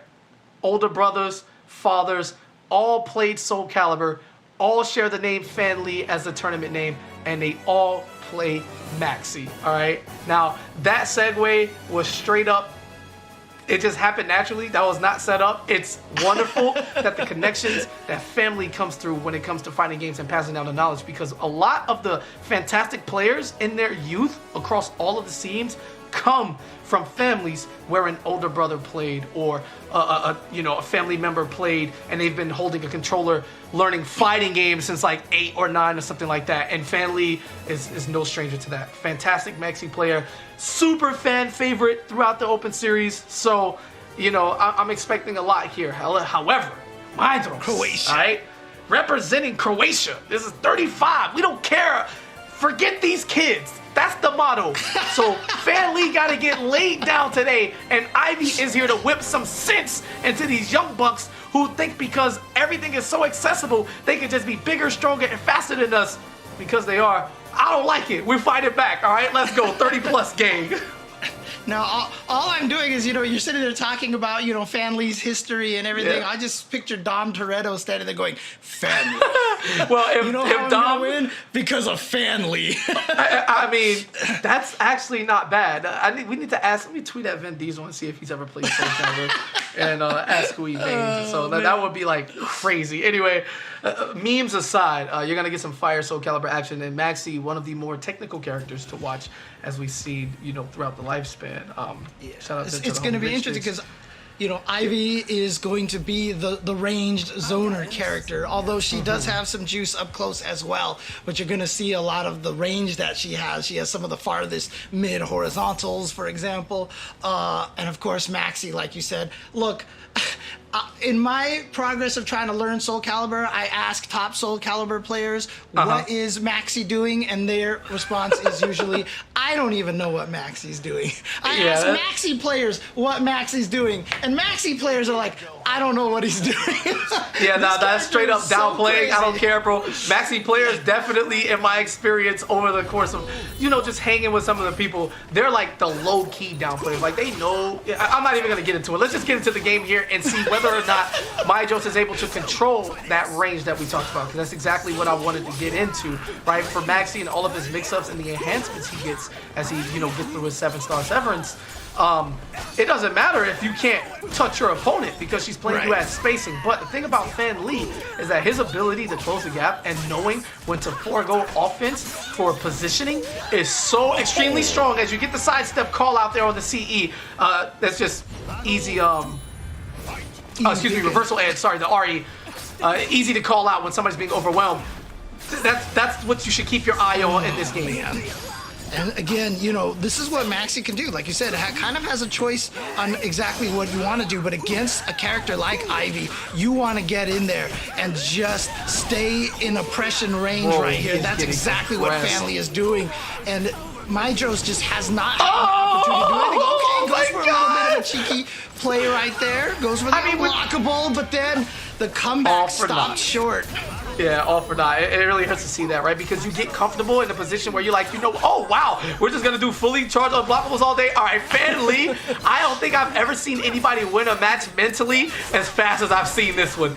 I think this is going to be over quick, bro. Yeah, here we go. Gets the lethal hit off of that. Is he going to let the whole thing rock? Yeah. Oh, yeah. My favorite animation, baby. Look at this fireman. Ugh, that's so sick. And the damage on that too is a half life right there. Low scaling. Usually the soul, the critical edges don't do as much damage in combos, but right now Mydros has got to do something. He's got his. Yo, there we go. He got a little saucy right there with that flip, trying to land in with the kick. This might be death. Kill? Yeah. It is. Yeah, Dang, see, Fan Lee, he took his foot off the gas that one sequence. He did the little front flip cartwheel thing. He was trying to be cute. Look, Lanai's Michael Jordan and stuff. You know, Maxie James out here. I can't just. He's having fun because he knows that everything is working. And the ego, if you don't check yourself in the middle of these sequences, you leave the door open. And in high level, that's all anybody ever needs. You give them an opportunity, and then you can be facing the lower bracket wondering what happened. Like, man, I was in so much control. How did I lose that? And anytime you need to pose that question to yourself, nice. It's big time trouble. Good sidestep, and then goes for the soul attack instead of a critical edge punish. Try and this. Just gets right in there. Try this. You don't want to try it. You don't have a choice. It's so fast. And with the soul attack version, like yeesh, you were just like walking casually. Okay, let me sidestep. This is cute. Okay, I'm about to press this, and then you're done. Pack it up. Go to the next round. I liked that Fan Lee got right back on top of it because again, we saw him going deeper and deeper into the move list in the situation where you didn't necessarily need to. Right? Sure, when your opponent's on a pixel, right, everything opens up because anything hits. But these are, you know, situations where a simple AA combo won't kill. You don't need a full combo, but you need just a little bit of seasoning, right? A little bit of sazon on it, and it's like you're doing these jumps, these flips, stick to the basics, get the job done, and there you go. So Fan Lee up 1-0. If he continues at this pace, I think we'll get through this set like rather dominantly. But let's see what our guy has in the tank in terms of fighting back, because Mydros, that round wasn't as strong as it could be or as we've seen him play before. All right, nice crouch from Mydros, reading the standing A. Gonna get that damage there with a little bit of a forced block there, trying to add a little bit to the guard damage. Talk to him. Oh no! Try to read the back roll. Thought he was gonna try to ukemi back, but instead just got up in place, gets the punish, and then finishes that round off. Yep. And you saw how simple that was. The run up, just a swift kick to the face. He didn't do anything overzealous. Nothing that was gonna have, you know, extremely high recovery or put him in a terrible position where he's gonna really have to guess because, you know, reverse ring out territory. No, it's okay to get opened up traditionally, but closing out rounds is such an underrated attribute necessary for Soul Calibur at high level. As I watch more and more and begin to understand why the elite are so, you know, so much better, it's very, very underrated. Closing out rounds. Yeah, and I mean, as a player myself, I get so many points where I have like need to get one or two more solid hits, and I have this big old life lead, and then I just die. Yeah, I mean, listen, we are one and the same. I've done it for 8 years now. Coming back. It's so bad. Oh my God. Okay, gets the launch. Beautiful air control there. And to not, you know, get one of those unfortunate ring outs, but a beautiful reaction on the punish going to the soul attack, which not only puts him in a counter hit like that crush position, but is able to cover the distance so that Ivy could not recover in time. Again, it's just very small optimizations that these players are ready for, seemingly on a dime. And Fan Lee right now, his step guarding has been fantastic. He has just been avoiding everything, tiny bits, and that's how he has been able to get so many of these round victories, you know, where he got that last hit punish with the palm strike, and then there for the ring out. Every single time was preceded by a little mini step guard, and you just see Mydros has been swinging with a lot of the verticals. You know, just to get into this, because I see in the chat there's a lot of people who haven't played a lot of Soul Calibur. There's really, you know, two main attack buttons, A and B. A is horizontal, B is vertical. Vertical is all moves that go this way. You can sidestep them to avoid them. A is the horizontal. They will catch you sidestepping, but most of them, a lot of them are highs, so you can crouch under them and punish. And so it really kind of gets into this game of reading your opponents, keeping them from sidestepping by throwing out the horizontals, but then they can crouch, and then you use the verticals to beat the crouching, and then it's just kind of like that's so sick. I feel like I should pay you for the tutorial on like vertical beats up and down and horizontal beats left and right. That's so sick. How dare you? Anyway, as we get into the next game, wait a minute. Wait a minute. Change. We are going deep into the picks here. We want to slam some things. I think Mydros has simply had enough. If you want to play the up close game, well, I've got just the character for you, family. Take a step into my office and let's have a conversation. Scoop. And one of the scary thing about, Astaroth is the resident grappler of the game. Now, while you can tech most of his throws, there's always like a 50-50 guess whether it's a forward or a back throw. But his mix-ups that he gets off of the throws are ridiculous. So that's what makes his throw game so much scary. He's got better range. Oh, God, the dragon in, setting up the unblockable. But yeah, that's not gonna work. Yeah, Mydros is low-key kind of out here. He's got like 5 or 6 full unblockables rock. Like, so I respect it. He just does not care. Okay, yep. There we go. Gotta respect that. Actually, no, that wasn't even in the soul charge. Never mind. And he tried to go for a throw right there, but nice crouch by Fanly. Now, all throws can be crouched, and so you're like, doesn't that weaken Astaroth? Well, he's got a bunch of throws that grab crouching players as well. And again, yeah, so at the beginning of this set, before anything ever started, I really, really wanted people to focus on how Fanly decides to give up, attacks for positioning and moving, and you just see it so much on display. It might not be easily visible, but when you really, really break it down, this man has just been in the right place, right time, 90% of the time. And although he just got his head stomped in, it's okay. You're gonna lose rounds, it happens. But right now, a very commanding 2-0. And the low grab right there. You saw Fanly actually crouch at the last second and got tricked. So good read by Mydros. Nice sidestep again. That was the thing that was working really well against the Ivy. Oh, God, again. Just every single time. The auto GI in the middle of that. And he's trying to push him out of the ring. But look at this. And you see how Mydros is trying so hard to prevent himself from getting wrung out, but that just led to Fanly hitting him a bunch of times and killing him by damage instead. Right, these reactions to get these auto GIs on these Astaroth moves are insane. Not the fastest thing as grapplers usually aren't, and the call-outs have just been immaculate. Again, block solve. All right, everything is off. This is just raw muscles and axe, but it might not be enough. Right. Just keeps going in there, and that should do it. That's gonna end it, and Fanly is gonna take it 3-0, gonna give us the whole animation here, just so we can get the fire punch, and there we go. Sick, so sick. All right. I just like to, keep it 60 here, 60 seconds, like a full Soul Calibur round, and that it is what it is. Fanly domination, movement, beat, unblockables, and there just wasn't enough. That is not the end, however, of their run. They're going to drop down to losers, and Fanly's going to move forward. But I don't really have too much to add to it, James. I really don't want to fluff people up with unnecessary words. It is what it is. It was complete domination. Yeah. And again, I'm not sure we're going to see a lot of it here on the replays, but the micro step guards, one of the most important things. So in a lot of games, like Tekken, backdashing is the most important movement technique. See, you saw a little step guard right there from Fanly, despite losing that round. And you'll see it right here as well. Oh, no, actually, he was just able to take him out there. But, in Soul Calibur, the step guard is the most important defensive movement option you have in the game.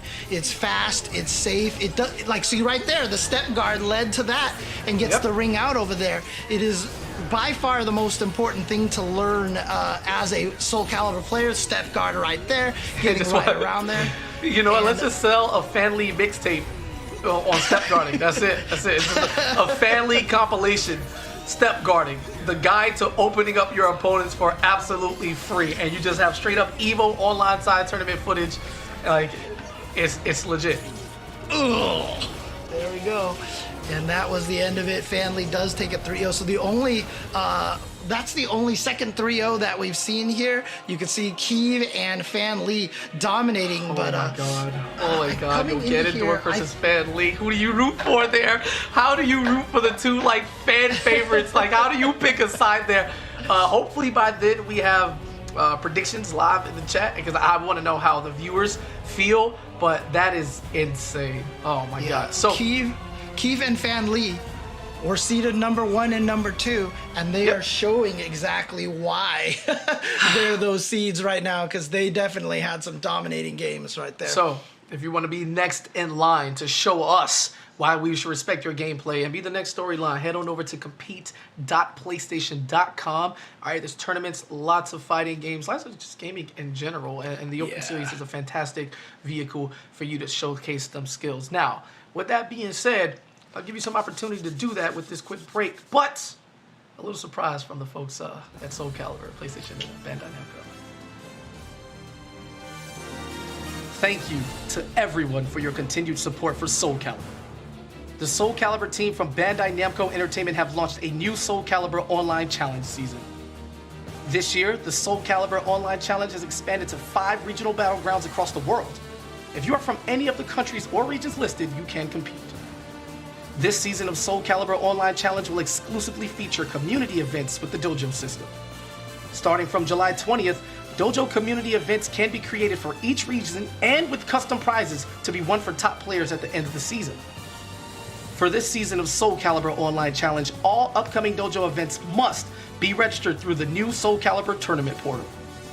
All the information you need to know about the new season is available at scworldtour.com. Go to scworldtour.com later today to begin signing up and competing in the Soul Calibur Online Challenge 2021 season.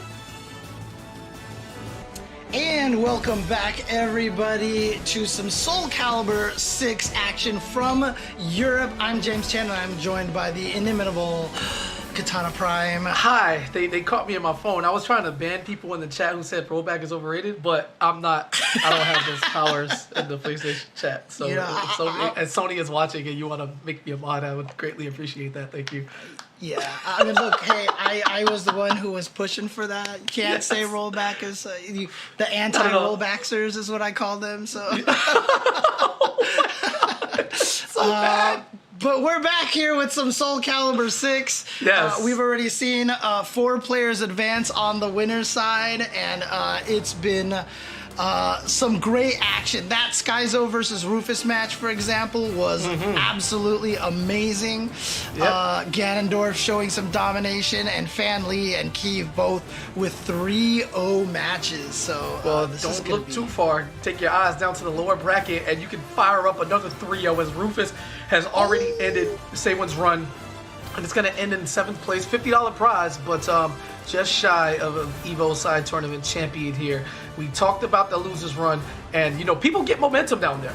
You just start cooking up everybody in lower bracket, and then it's like, all right, bro, by the time you get to lower bracket finals, you're riding like a 12-game win streak, and then you just beat everybody. So there's no telling how far that's going to go. Again, a story separate of, it's just down there. It can't overtake the highlight of the players who are staying in this upper bracket and are cooking. So, with that being said, you don't quite have the dream match. It's now a France local for a lot of money. So, Kiev you got versus, yeah. And I think we have a poll here for you guys to vote on who you guys think is going to win. And again, this is one of those situations where Kiev is going to be the favorite. He's definitely, I wouldn't be surprised if he got a higher vote here. But again, Skyzo took out Rufus, who we were talking about is basically like the new hot thing in the Soul Calibur community out there in the EU. So Skyzo definitely with the skills to be able to get another upset. I don't want to call the last one an upset, but perhaps being Kiev would be more of an upset. Absolutely. Sure. In chat, you can see 64% in favor of Kiev. That's exactly what I thought it would be. Not too crazy, but strong enough to where it's solid, right? Anything in the 60s range is okay, we feel confident in this. And with so many people out there voting on it, y'all know exactly what's up. I don't know. They've probably played this match millions of times over the years throughout the iterations of not only Soul Calibur 6 alone, but like previous titles in the franchise. And it just, they sharpen each other's blades. That's what it is. And Nightmare is, we know what Keeve does. He takes a round or two to gather the data, collect, download you, and then he goes, all right, bro, I'm here. And then he just steamrolls you. Like, unless Keeve is trolling us, now that we actually have his age, him and Skyzo, exact same age. So you got to imagine these two have probably faced each other a lot throughout their life. Yeah, of course they did. In the same exact hospital when they were born, right next to each other. All right, let's go. Exactly. Knocking him down 3 times, and Keeve just trying to show us that he has a superior sword here, both in lore and in skill. All right. The parents, as soon as they were born, the parents looked at each other and like the mom and dads are like, "Yo, our kid's gonna body your kid." Oh my God! Imagine. True conversation that happened in the hospital between their parents, for sure. I was there, all right, even though I was born a year later. Let's get, there's the launch. Terror Charge activated, and just that, upward slash into the stab, like getting that just dig the sword in him for 2 hits. That's quite a lot of damage, and the just pick up. Come here, you didn't want to fall the first time? Guess what? The combo hasn't ended yet. It's one of those check sequences, right? Do this move. Did it ring out? No. Do this follow-up. Did it ring out? No. Pop the little bubble. Okay. Sick. Like, you can't avoid all these sequences. Is that it again? Yeah. No, of course it is. Of course it is. This is Keeve. You take a round to feel it out and download it, and then Keeve sits back. I don't know what his playing conditions are, so whatever he is, he's just laughing, and then okay, it's time. Oh man. Okay, if I was Skyzo, I would pick a different stage. I would go immediately to it's random select, different stage. Yeah, absolutely. I mean, that is one of the powers that Nightmare has. He has the ability to ring out from that counter hit from so centered. Imagine when this game first came out, that stage was smaller. Yeah, that's what I was thinking. Easier to ring. That's exactly what I was gonna say. All right, first of all, I need a little bit respect on the best stage in the game. Clearly, obviously, right? Both as commentator, player, and organizer, anything. Oh, excuse me? You mean we can get through a tournament match in how much time? Oh, that was about 2 minutes?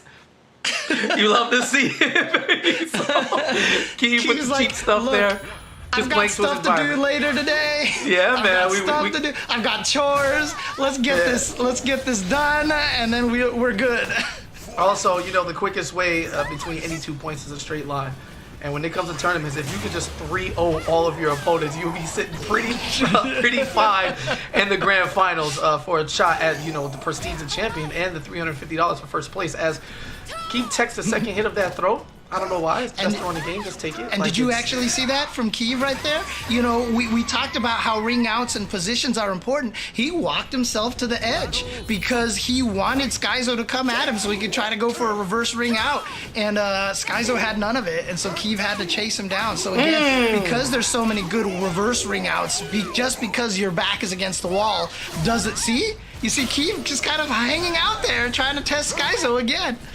Yeah, just being aware of your surroundings at all time and playing the space fight. It's like, okay, look, even at this proximity to the ring out position, Sophie's not in any relative, close enough position to ring me out. So there's no reason to panic. A lot of people can't take that, right? You're getting into the edge and your opponent runs up and then, oh my God, I don't know what's going on. I messed up, but not Keeve. This is poised and he never cracks. So impressive, man. With seeing different tournaments over the past few days, especially one involving Mango, man. They talked about remembering how to. Alive. What's the mix-up? Yeah, two mids in a row right there. Smart decision. Yeah, and you know what, Keeve? Go ahead. I think Keeve actually went into the air because he was expecting the low, so he wasn't even just gonna block it. He was just trying to punish it completely. But Skyzo with a nice choice of 2 mids in a row. As we get the super solid round from Skyzo, one thing I was wanting to touch on is elite players talking about remembering how to play in tournament, right? It's not something that I can break down for you because I'm just not that player, right? This is experience that you can only really get from them, and I would love to have a sit down or Keeve or something, do an interview where it's how do you maintain this ability to not break and remember exactly what you're doing at all times, even as the pressure changes throughout different round-to-round moments and positions in the map. Skyzo's spacing is great, but the stabbing into her twice, just in case she couldn't feel it the first time. You gotta hit it again. You can't escape. You can't escape just chasing her down with the back Okemi right there and then just still going at it, reading that and chasing it down, getting the punish. Nice tech on the flapjack. Oof. Lethal hit. Ow. Okay, and now we're gonna go into soul charge just to add, you know, insult to injury right there. But nice with the CE, gonna get some good damage here, but it's just gonna not even tie up the round. Still down. But but gonna give him Oki from the situation, and with one read in the proper direction, Skyzo back in the driver's seat. However, back to the corner, and this is not gonna be enough. Health to survive. Didn't matter about the ring out at that point. This is Nightmare that we're talking about, and it's just not fair, right? For every additional 1 or 2 sequences you need to open up your opponent with, Nightmare doesn't need that. He hits you twice, you're in like, I'm very scared, I have to change the way I'm playing danger mode.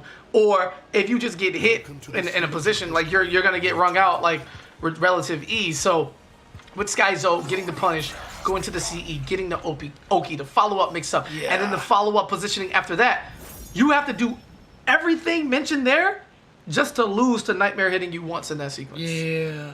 And it was a nice sequence too, because he went for the angel step, got the mix-up, went with the mid, got the launch, went for another angel step, and Keith just called it out. Like, he didn't even try to defend. He just saw the angel step and attacked it right away, got the hit, and was able to take that round. So just nice awareness from him.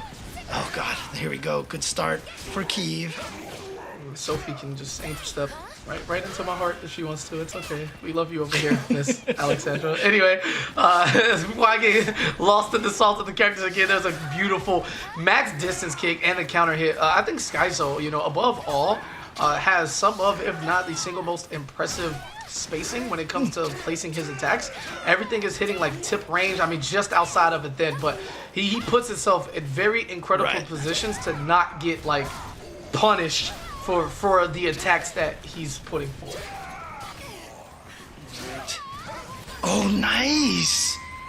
I think that just caught the sidestep, or was that Keeve doing the sidestep? I just know I saw the characters go off axis a little bit, and Keeve's gonna be the one to take that. Oh, and again, right? Or Q, just the spacing with these normals, man. Again, like the skies, it's so impressive. I feel like.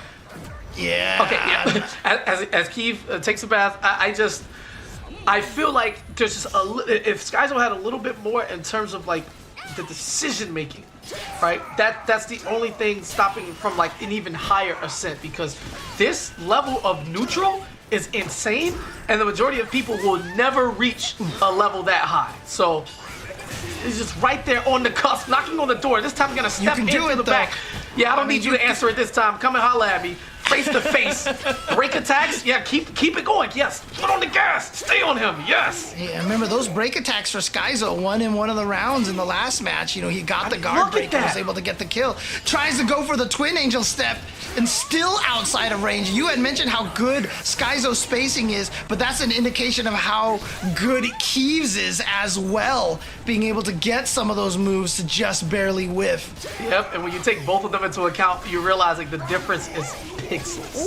I mean, just a handful, not even a lot. Just out of range in the hop over, calls it out twice. 2 hops in a row. Make it 3. Get away from the lows. Nicely done for Keeve to close out that round. We talked about how hard it is to close out rounds against stronger players, and Keeve showing exactly that. Get charged up, get the terror charge up, or as I like to call as a Tetris fan, the terror instinct. Yeah, oh, wait a minute. No, nobody will get that. Okay.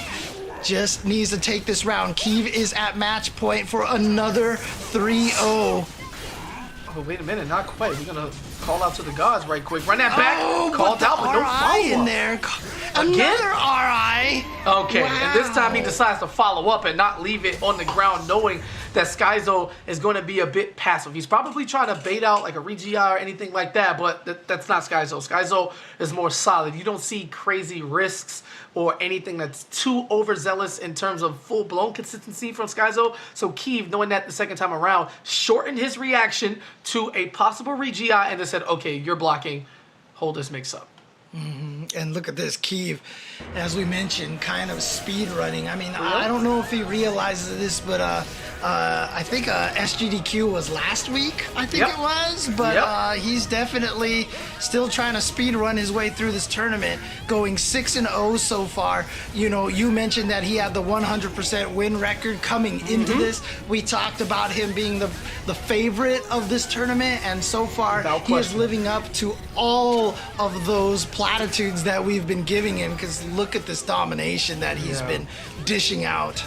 A clean 13 straight wins is just, I mean, it's impressive every time out, but when it becomes the norm, that's when you know that your caliber as a player is just so exceptionally high. You're basically like season 1 as well. Like You just are. So Keeve is, and then the triple jump, like right there. Okay, cool. You're not gonna block. You're gonna hold this. I have a massive life lead. Like everything is just working in my favor right now as the one-player game continues. Keeve granting himself a berth in the upper bracket final. And we look to the other side of France representation. Ganondorf gonna be going up against Fan Lee. Fan Lee, not from France though, representing Barcelona. You know what I'm saying? Barcelona. And this is gonna be exciting for me because I don't know which way to go. This is the fan favorite like matchup. Ganondorf, 3, 4, 5 months in a row. Just every time you see him, better, ascending. And if your breakout, you can't even call it a breakout performance at this time. He's just great. You want the stamp, right? This is like what we saw with Mindwolf in NA, or what we saw with earlier Rufus once he got through the Keeve barrier last year. They get there, they secure that title, and then they just become top 3 mainstays until the next champion comes up. Like, I love that. And what better place to capture everything than here for Ganondorf at the EVO Online side tournaments. Yeah, it's crazy how that works, right? You can see right now, 50. So basically, it's tied. 52% for Fan Lee. But you mentioned that, and it's interesting because it's usually one of the reasons why we call it a breakthrough performance, even though these people have been playing for so long and have been dominating for a while, is usually when you have that, quote, breakout performance, suddenly things change. Like you win that tournament and now you know you can win any tournament. And then you just start beating other people. It's like, you'll see that happen with so many players. They're like on the cusp. They have that one win, and then all of a sudden now they are a top player. And like I said, that is just something we've seen so often in the FGC.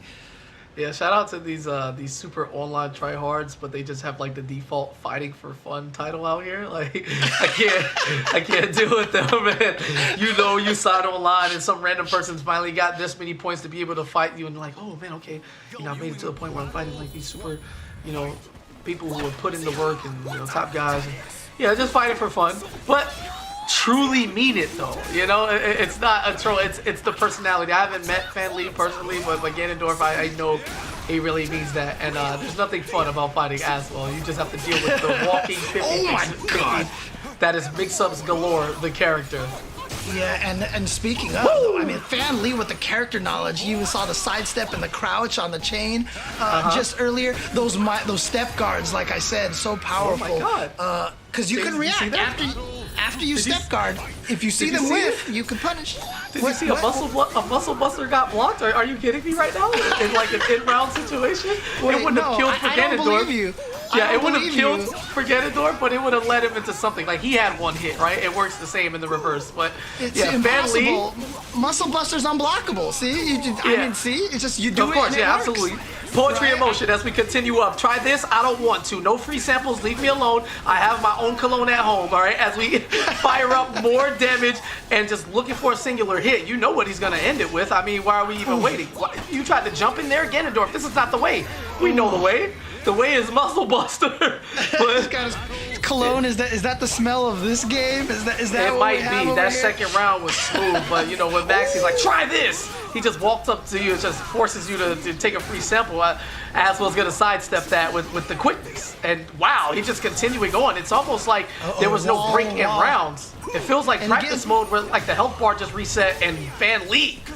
Yeah, you know, it's funny because, you know, we talked about ring outs so much. You know, we haven't mentioned this stage has no ring outs. And so a lot of people out there are probably going to think, well, isn't this stage more fair? Have you seen the damage some of these characters can do with wall combos? It is not cool. You get hit by Talon and you're the victim of like a 28 hit combo at the wall. It's not fun. Trust me. The wall can be just as bad as a ledge. Yeah, being unable to close out around there for Fan Lee after being able to stop and shift that momentum back in favor definitely has to work a little bit. But again, let's see just how strong he decides to stay in the movement. The sidestep and the duck just avoids the entirety of that string without having to press any button but guard. And right on cue, James, speak it into existence. You have the wall combo, big damage, and the poetry, man. It's just so smooth. Working on a perfect 7 golden letters. Not quite. On the muscle buster. He's gonna eat his pee. I don't believe it. I don't believe that was the I've never seen it blocked, so I don't know what it looks like when it's blocked. So I don't believe that was actually the muscle buster being blocked. Just the launch max range, easy follow-up, solid damage. Anything out of Axe is just very, very wonderful. And using muscle buster in neutral situations and not the more popular one, the more expected one, like walls, combo setups, or in rounds, seemingly are the ones that affect Fan Lee, and he's not ready for them. So if you want to make Muscle Buster a strong, integral part of your offense, throw them out when they're not necessarily. The Heaven's Guard, baby! God is watching me from. God is watching me from every direction. You understand? I am Maxie. It is my destiny. He got up and with a sidestep, catches him. Wow! And Ganondorf clutches out. Look at that! He literally has 1 pixel of health left, and he lives and is able to clutch that out and take that game 3-2. So close. And you know, this is kind of what we were expecting. You saw even from the chat, right? 50% voting for one or the other. So there you go. I totally saw it. I wasn't laughing like a maniac or anything. No, not at all. I was just, yeah, sure. Way to go. The crazy thing is that he blocked all of that. Maxie's mixing, bang, bang, bang, bang, bang, bang, bang. And instead of looking for a space to challenge, Ganondorf's like, yo, I'm gonna block this. Catches the mid kick to the head. No, I'm not having this today. Gets a swift little 1-2 and is able to close that out. And again, that was 3 rounds of 2. That was a very tight situation. And there is a huge difference between being up 2-0 and, being up 1-0 and being down 0-1. It's just the momentum is just crazy, especially with how volatile random stages can be. I mean, we know how fast that you can lose this game and not necessarily feel like you were outplayed. Just call it what it is. Yeah, and we have a situation here right now where we went from the edgeless stage with only walls to now the wall-less stage with only ledges. But again, not seeing the ring outs here. Just like I said, despite having no walls here, you're not going to see the ring outs as often as you think you would. Okay, breakdance. I know Taki created breakdancing, but Aswell did too. Right? It's all good. Also, speaking of that, I'd like to see what the random stage, algorithm is like. Some of these things happen a little too fluidly, and there might be some doubt in that. However, no doubt on the spacing. That spear tapping the toes, and it is enough to get the job done. Beautiful space, beautiful avoidance, and quick enough to get the punish.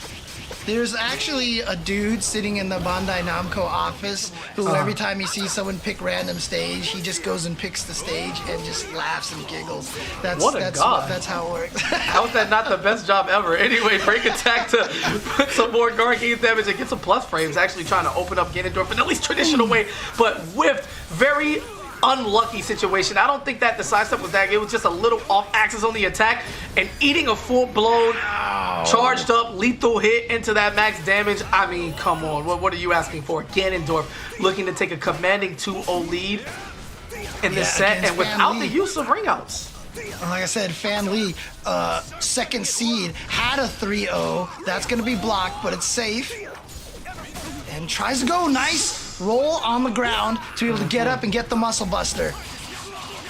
I wonder how bad that feels when you're just like whiffing and you're like somebody sidesteps you, so your attack is going the entire wrong way. You just get opened up. I reckon it feels pretty bad. That's why Fan Lee just took it out on Aswell. But what he has done is unlock the final form. This is naked Aswell. All right, he cannot be stopped. And right on cue, I'm sorry to speak this into existence, but I just call it like I see it. Power of a reason, right? There's nothing reasonable about my outfit. No, I'm just out here, and if you take a singular touch, you're gonna die either from a perfect or a ring out. Pick your poison, but this is Ganondorf's game. I'm sorry. I just love the fact that when he's in the outfit, it's just like the outfit is so thick, and then when it's gone, he's just this scrawny dude. Hey, listen, man. You know, all of us can't have these muscular legs, all right, with a lot of mass, all right? We just kind of, you know, some of us, you know, it's kind of chickens. All right. Look at this again. Second game coming down to the last round, coming down to the wire, activating Soul Charge to get some space. But again, you're blocking that Beyblade. Oh, but that was the tip. That was the nerf to the Muscle Buster. See? I don't like this game. Edge. I blame you, bro. You started talking about our legs and stuff, and then, you know, Aswell just couldn't focus and compete properly, bro. This is the most weird form of commentator's curse I've ever experienced. Like, leave my man's legs alone, right? It's the strongest form. We have to believe up here first before anything else. You broke the confidence, and you broke Ganondorf, and Fan Lee was like, oh, the door's open? Bet, try this. And Wow. I give up. You got it. You got it from here on out, bro. 2 games, they're 1-1. Both of those games went down to the last round with very little life left. You cannot ask for a more even match than these two players are giving us right now. Probably even going to go to a different stage now. What are they getting here? You know what? We can't get a hybrid stage. This one, again, no edges, all walls. All right, well, once again, the guy in the booth who's picking the random stages is also listening to the broadcast, so surely this is purely intentional. More mixed, though, and Maxi coming through with the pink, so smooth. I never really looked at this guy, so too heavy, but sidestep. How about a sword to the back, all right? That's going to be a lot of damage. Oh, he saw it. And you know what? Let's just get to the RI in the middle of our stance changes, because I know how much everybody else thinks that that's fair, that Maxi can do that. Fair. Oh, this is the Evo side tournament, baby. There is no room for fair here. No one cares about the opinions of people who are not playing. Fan Lee is here to get the W, all right? And if Maxi has the tools, you better abuse them. All right, just like that. Do you think it's fair to stand in the face of Aswell and eat this relentless mix time and time again? No. So if we're going to let that rock, we're going to let the Heavens Guard rock. All right, Aswell needs to be stopped. He needs to be stopped. And if it takes heaven to guard us from the, like, humanity getting torched, then Fan Lee is the man to carry the job, because he is looking like a number 2 seed right now. Yeah, this is not, you know, first year Street Fighter 2 where we had throwbacksies, right? You know, like you throw somebody and you're like, oops, sorry, you get to throw me back. No, Imagine. This is tournament. This is Evo. You win with whatever you can. Yeah, oh, wow, absolutely. he got the dodge and he didn't do anything. No, because he was looking for the GI, which came, and even though he didn't attempt that, and he didn't attempt to punish after the GI, dare I say Ganondorf is a bit broken here? Fan Lee has just unlocked a level of conditioning that we haven't seen in a minute. Ganondorf being knocked back to regular, but as I speak, wait a minute. Always looking to prove somebody wrong and never give up. It's not enough. That is a 3-0 in rounds right there for Fan Lee Jr. And he said, wait a minute, KP, I know, but 52% of the fans got my back. All right, hold these stars. And Ganondorf, if you just came into this match, or you just came into this broadcast, you would think Fan Lee was just smoking Ganondorf after that. And I'd be pressed to tell you otherwise. That was, wow, that might have been the most dominant game of the night. Yeah, Ganondorf looking like Link stabbed a sword into his forehead. Spoilers. But, you know, let's see if he can make the adjustment here. Look, like I said, it's been super close. But Fan Lee just turning it up all of a sudden and just taking that round, taking that game dominantly. I'm curious to see if Ganondorf maybe can try to do a reverse 3-0 in rounds or something to try to build a little bit of that momentum back for him. Yeah, that would have to be an approach, right? Because you would think that everybody's just trying to win the round, right? Win the game. It doesn't really matter if it's 3-0, but if you can put that type of mental stack damage on your opponent, it would surely help going into what would be a decisive Game 5. However, oh my God, called out, ducked under. Nope, I still break dance right back at you. Keeping it solid, no break attack, no call out, no re-GI, nothing. Just solidarity and the same. Yeah, and just now gets out of, tries to build some space with that soul charge. Nice sidestep. Gets the punish and now the launch. Yeah, Ganondorf looking solid here right now, but he doesn't have that much life. He can still get taken out, but yes, guess sir. What? It's time to wake up, baby. It is time to wake up. For a way to weather the storm of Maxi's offense while in soul charge, like Ganondorf stood tall and just was not afraid. And then he was like, you know what? I haven't been going for this, and it really hasn't been working. But like, I'm as well, baby. It's a low health situation. It's time for the Muscle Buster. You know, we gotta remind you that this is the closing verse. Here we go, soul charge. Get off of me. And as usual, oh wow, nice dodge right there.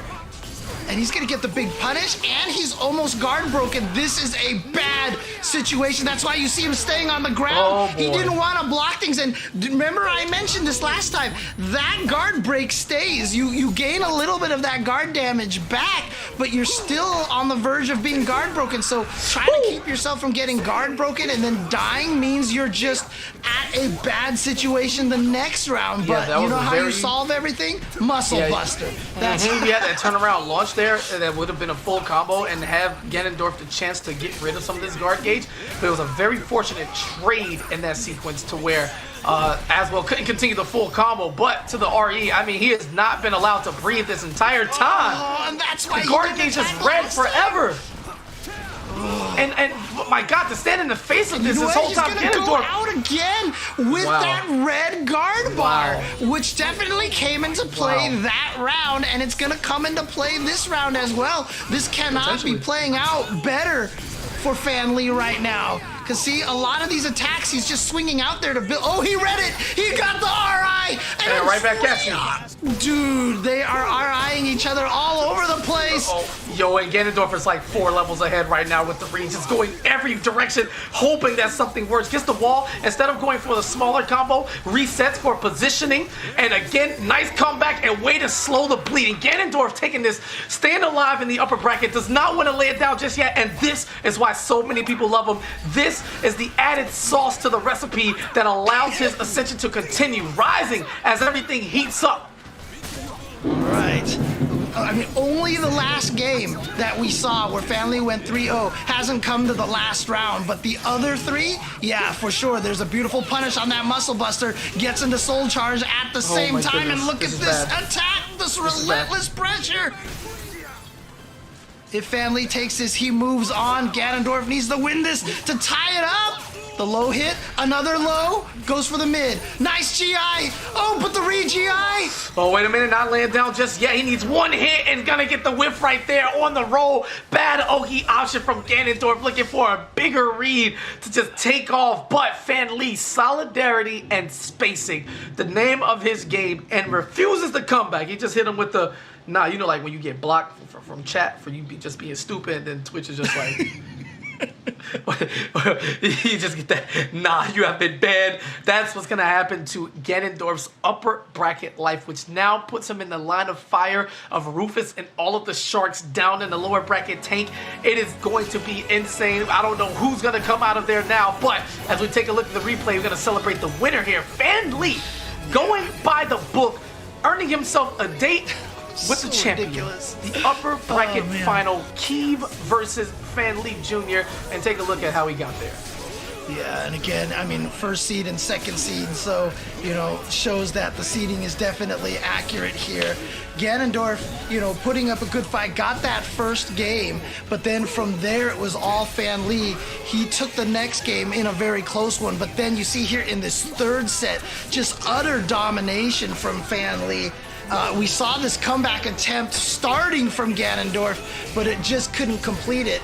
He got a little bit of that rhythm back, but I really feel like that guard break right there see, all those hits right there were because he didn't want to get up and block. And the next round, you see Fan Li is able to swing with a lot of these break attacks, and it just causes that much more fear on Ganondorf's side. So I felt like a lot of this game came down to that guard break situation. Because it never actually got broken, Ganondorf had to play a little more scared and a little more cautiously, and I think it cost him. Yeah, I mean, could you imagine having to think for two entirely different defensive situations? Like, hey, I can't get hit because, you know, the name of the game is lose your health bar and die. Also, I can't block because this game punishes me for just blocking too much. Hello? What do I actually do? Oh, maybe I'll switch to offense. Oh, he won't let me because he's attacking me and I haven't been able to get out of this pressure. I've been running along the walls the entirety of this second round, and this guard gauge has been carrying over between it was just far too much for any one player to carry. And again, no matter who you are, you will get opened up. It's only a matter of how long it takes. And, you know, I see people in the chat, you know, that's the thing. You watch Soul Calibur, you can see how much fun this game is and just how exciting it is to watch. Definitely, you know, as I mentioned earlier in the broadcast, wonderful community as well. Awesome people, lots of people out there to try to help you learn. And one of the more intuitive games to play. As soon as you learn kind of the basics, the functionality, people try to teach you about a concept called small caliber that kind of helps you learn to focus on exactly how to play the game. It's just, it's a great game. Not too late to get into. So definitely, if you have the chance, please, you know, check it out and join us. Yeah, well, before we bombard them with too much small things, here's a very small task, even smaller than Small Caliber. Compete.playstation.com. Do it from the comfort of your own home. Easy. Do it on your phone. Do it on your console. It's great. Get in there. Everything's automated. The system's really good. Easy to talk to. Moderations. And then we'll see you here. All right? Take some time. Do that. We'll be right back with more of the EU side of the Soul Calibur 6 EVO Online official side tournament, baby. I'm saying EVO a lot. We're going to go to break and I'm going to stop saying it. Bye. Thank you to everyone for your continued support for Soul Calibur. The Soul Calibur team from Bandai Namco Entertainment have launched a new Soul Calibur Online Challenge season. This year, the Soul Calibur Online Challenge has expanded to 5 regional battlegrounds across the world. If you are from any of the countries or regions listed, you can compete. This season of Soul Calibur Online Challenge will exclusively feature community events with the Dojo system. Starting from July 20th, Dojo community events can be created for each region and with custom prizes to be won for top players at the end of the season. For this season of Soul Calibur Online Challenge, all upcoming Dojo events must be registered through the new Soul Calibur Tournament portal. All the information you need to know about the new season is available at scworldtour.com. Go to scworldtour.com later today to begin signing up and competing in the Soul Calibur Online Challenge 2021 season. And welcome back to the EVO Online official side tournaments here. It's the EU side of Soul Calibur 6. I'm KP. I got James Chen with me, and did you sign up? Compete.playstation.com. Yeah, you right there. I see you. You can't see me, but anyway, more action to go. Dude. $350 to win. Let's sign up, dude. Cost you nothing, man. Just a little bit of time, which you're gonna play the game anyway. Why not compete? It's crazy. I cheated, and I took a peek at the bracket before we came back, and Skyzo's out.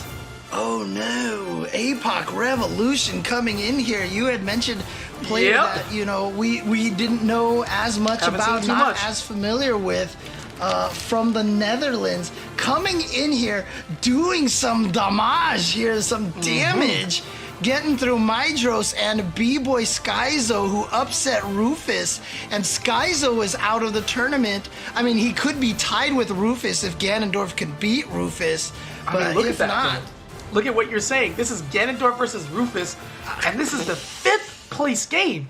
So either Rufus is going to get his lowest placing ever, because he hasn't placed under 4th, or the Ganondorf momentum train is just going to derail. I don't know if it's going to be complete, but it's going to be for a little bit. And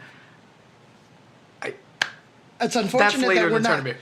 Later in the tournament. Anyway, yeah, before we get too riled up on what we want to see, we're going to see what we need to see, all right? And this is perennial. This is Evo champion offline, right? Trying to add an online one to the title. This is Keeve Rain, the walking nightmare who has not had to drop a single sweat. 3-0s across the board, 13 wins under his belt, 0 losses. Can Fan Lee win a game, let alone the set? What do we think? Fan Lee, look, he's only dropped 1 game since he started here in this, in this tournament. Okay. So he's doing well for himself right now as well. He lost the first game to Ganondorf and then immediately won 3 in a row. And so, he's second seed for a reason. So if anybody's going to give Keeve this challenge, this fight, that's how much Keeve Fan Lee. Keeve has lost 0. And then that's just that's the whole tournament. So, again, 80% win rate is just not impressive enough. And I know how crazy that sounds. I really do. But when you're dealing with the air up there, it's different, all right? You don't get to breathe as much, all right? You got to come back down to regular people oxygen. Are we like Asian parents here? Like, Hello, Kitty. Hi. Mom? Oh, hi. yeah, Look, I'm sorry. Listen, Kitty. Here. You missed registration. All right. All these things are announced in time. Right. Everything's free, open to everybody. It was blasted all over the Evo channels, the PlayStation channels. But if you go to compete.playstation.com, you too can have a chance at winning this money. And just think how much of Kitty everything you could buy with 300. Just you. Anyway. Yeah. It's just. It's wonderful. Even the cats want to play Calibur, and if the cats are playing Calibur, then something is going right. Yeah. Soul Calibur, right? So there you go. Yeah, right, dude. So cat literally, the cat literally got a sauce packet stuck on her tail, and I was like, "Oh my god, what is happening here?" Oh, poor She's letting you know she got it, all right? Maybe we'll see her in the future. Right now, we're just going to open up with the lethal hit. That's all that's going on. A knee check right there, and Fan Lee is not afraid. But that's the thing, right? You ain't got to be afraid to get your ass whooped. It just doesn't matter, right? If you stand up, and Nightmare is doing everything that he can. However, wait a minute. This is some... wow, the run up in his face to bait out the GI and get the punish after... See, this is what you have to do, right? I mean, Keeve is the best coming in here. He's the favorite. So you can't play scared. You can't psych yourself out. If you're going up against a Keeve, a Punk, a Sonic Fox, or what have you, you have to believe you can beat them if you want to be the best. You can't be scared. And look at this, Fan Lee with the wall combo. This is insane. I mean, when it comes to championship bouts at any level, you always want to see number 1 versus number 2. This is just the pinnacle of everything right now in Evo season for EU, and Fan Lee is just somewhere else. Yeah, Keeve takes a game or two to around, maybe to download and expose, but nah, he hasn't even been able to play yet, and I don't think I've ever had the opportunity of saying that when it comes to Keeve. Yeah, but remember what happened with the Saywin match. He lost the first 2 rounds as well, then came back 3-0 and then just decimated Saywin afterwards. And so, look at this, reading the high, gets the big punish. Out of here, you go do your acrobatics somewhere else. Oh, wait a minute, hold on, still alive. Heaven's Guard. That's a lot of damage, James. What a dodge. And there we go, so Keeve does get on board. That was so anticlimactic for the ending right there. It upset me a little bit. That's why I paused. Anyway, we got a counter hit to go into round 4 here. Just an off-axis miss, like barely. And then like the super late punish, but it's still a punish. Like, all right, you got it. But no worries. Continue forward. Charge, activated, damage, effective. The Nightmare, it's always on, baby. That goes without saying. But look at this defense from Fan Lee, staving off that entire soul charge. Ooh. He's still charged up, though, with the Terror Instinct. Sit down, just frame. Yay, caught him. You see this blue sparkle? Gonna go cancel it to bring him closer to the wall. But here we go. The stun combo, kaboom. He's alive. Oh my god. But then he crouched. He crouched right there. Yeah, he read in between. Maybe he expected just, okay, I'm going to get in between these headbutts somehow, but whatever have you. Keeve is just threatening, right? And here we go, 2 rounds apiece.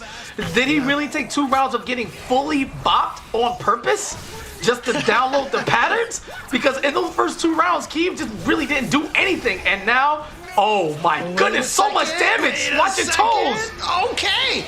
Fan Lee is gonna come through despite Keeve coming back 2 rounds. There we go. So Fan Lee sealing the deal there on game number 1. Yeah, that is the first game Keeve has lost. Yes, the veil has been shattered, baby. There are no gods, no kings, no anything. It's just 2 players in the game. And this is why we play it, right? As dominant as Keeve has been throughout this entirety of these PlayStation events, it's not an evil thing. He's won it all. The big stage, bigger stage means nothing to him. He's done it in person. We watched him. And Fan Lee is just here like, you know what? I'm casually beating the brakes off of everybody, and that's okay. I fly, under the radar enough, and people don't prepare. My record against Keeve before is not that great, but if you can beat somebody 3 games out of 1,000, that's cool, because all you need to do is win 3 out of 5 games in a set to move forward. And Fan Lee, striking first blood. Keeve hasn't been in this position. He's just always been up. What is a loss? Coming out of the gate strong here this first round, though. Look at this damage here. And Fan Lee tried to predict the low, go for a hopping attack, but Keeve had that scoped out as well. So now Keeve perhaps maybe riding the ship, getting himself back into the position that he wants to be in. There we go. The armor right there. Nice double. Legs just to chat you. Yeah, no walking. I'm getting a read on it too now. Oh, looking for the big boy launch right there, but not that easy. Anything that has a bit of a charge, you're going to need to get that on like a whiff punish instead of just raw, because it's easy reaction for Keeve. Right, again, going back to the neutral, but both players coming in at the same time. You see that happen so much, that both attack at the same time. Just happens like that again. Either that or Keeve is just waiting and reading Fan Lee's timing, like, wait for it, here it comes. And he's always had the sword swing ready for him. Especially with Nightmare not being one of the faster characters, anticipation on top of that distance is also going to come into handy. But how about resets? You weren't necessarily looking for the opportunity, but Fan Lee recognizing when something didn't combo in the way he would like, or he got Keeve in a direction that allowed for a different approach. Wow, what a way to take advantage of that soul charge. He just got up in front and stayed there. That is how you keep a 4th quarter lead. Yeah, and Keeve, it really looked like he wasn't trying to fight too hard in that situation. Almost seemed to resign to his fate. Because of the cancel off of the soul, the critical edge.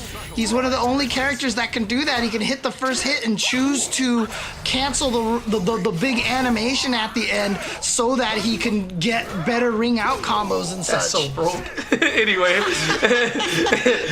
try that right there. Fair, try man. a seat on the ground. Fan Lee just everybody thinks Maxi is totally fair. Yeah, of course. How about this? 2-0 in favor of Fan Lee Jr. right now with Keeve back on the ropes. That is, excuse me? Oh, that's what you meant by, Saewon won the first 2 and then Keeve did 3 straight. You weren't talking about rounds. You were talking about games. I got you, James Tendapati. Yeah, I see that. That's Keeve wanted to switch it up for dramatic effort this time around. Yeah, he understands we have a massive crowd watching. Shout out to everybody in the chat and everybody taking the time out of the day to enjoy fire, high-level Soul Calibur action around the world. And Keeve, yeah, he's here for you, right? Let's go with that. I mean, we've been talking up France, of how strong they are, but here we have Fan Lee trying to throw a wrench in here from Barcelona, Spain, of course, and just trying to show that, you know what, you can't count out all the other areas of EU. We've got players all over the place.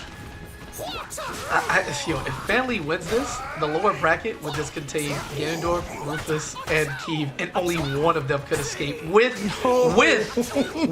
APOC Revolution down there cooking up a storm just quietly. This is so unpredictable, man. I don't know how this is gonna go, but Fan Lee, man, if you can close this out, a 3-0 against the perennial champion, I would have the utmost confidence, more than I've probably ever had. But the damage, oh my goodness, his legs.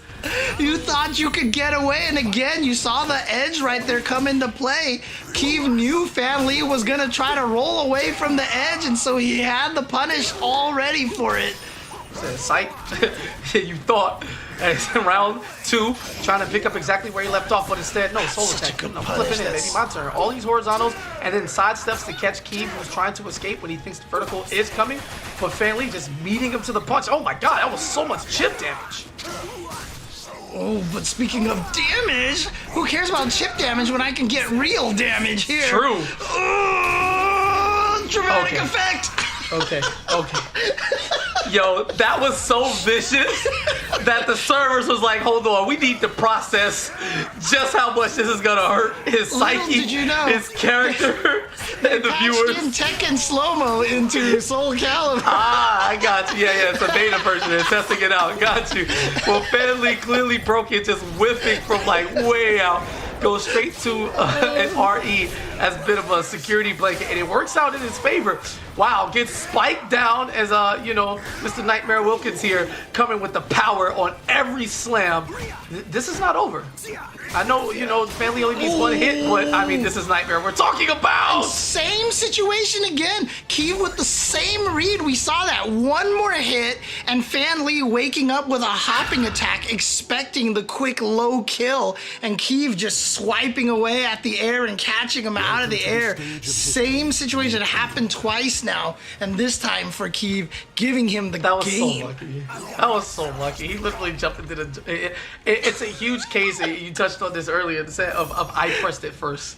Right, but Keeve is beating him to every punch. Again, Nightmare's not the fastest character in the game in terms of his, frames and everything. So he kind of has to do that. And, of course, they balance it out with, the range he has and all of that. You couldn't make him, too fast, right, with all this damage and range. But, imagine you're in a one-touch situation where almost every move you have in your 800 move list would kill if it connects. And somebody just, barely hits you.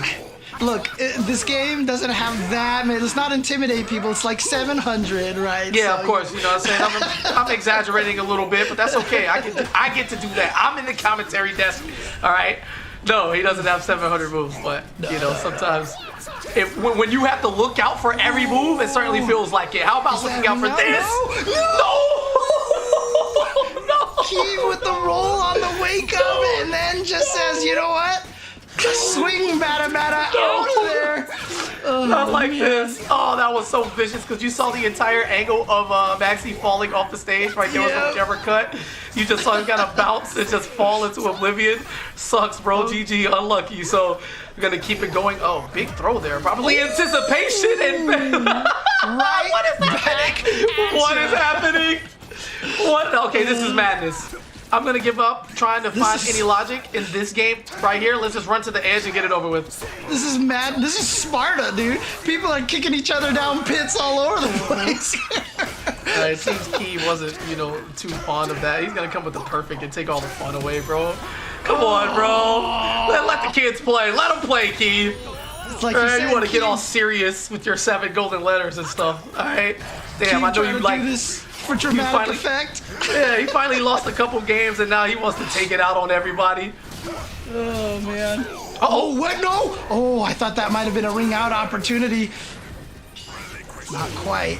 Oh, I love that. Baited out the AGA, then got the lethal hit, and a reset afterwards. And Fan Lee's sitting on a lot of resources right now. Yep, here, spend one of them.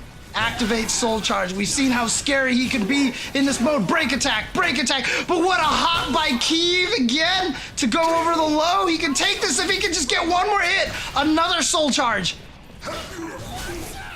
Oh, no way. God, that was so much damage.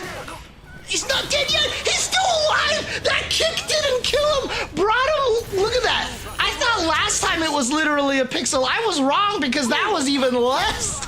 Yeah, this is Destiny, James. I think a king falls today. If Fan Lee can close this out, you do not want to take Keeve to a definitive Game 5. Beautiful duck under there as Fan Lee looks to just hit these free throws, you know what I'm saying, in the high pressure situation and be able to close it out. Stops the Keeve approach, ducks under, but the active frames on that kick, it looks like he kind of stood up a hair too early, but instead wants to play the spacing. Beautiful. Avoids the burst, checks the legs, sidestep, and Keeve beats him there. It's just so much and so little sequences. This is Small Caliber at its finest right now. Nobody going for anything huge. No combos, ducks under, looking for lethal hit, launches, not gonna find it, but the critical edge coming out, and let's take a ride. Summon. And this demon is gonna take it for Keeve with the horse, of course. And there you go, Keeve with the critical edge to take it. Wow. Look, Keeve wanna go down 2 games and do all this stuff and get perfects and ride on in and force game 5s on his demon unicorns. And he thinks he's just the coolest thing ever. And I love it. I'm here for everything, all right? Decisive game 5, right? The favorite, the man to beat is just like refusing to lay down after getting washed for 2 games. It's a 3 out of 5 set, baby. Doesn't matter what happened in 1 and 2 if you win the rest, you know? And it's also very, very tough for Fanli right now because choking a 2-0 lead and losing 3-2 bodies your mental. Like, oh my God. And he's going to need to get over it relatively fast as we'll be speeding through the bracket depending on what happens here. All right, nice block on the flapjack attempt, right? And Fanli trying to keep this pressure going now. You see this offensive pressure, nice block, but the R, again, that's one of the changes. If you haven't played Soul Calibur since Season 1, yeah, you can actually, the REs don't become unblockable anymore. They're plus on block if you do block them, and they do a lot of block damage, but it doesn't automatically trigger. Ooh, kicks out of the air, nice. Little anti-air. Those aren't too common in Soul Calibur, but you love to see them every now and then.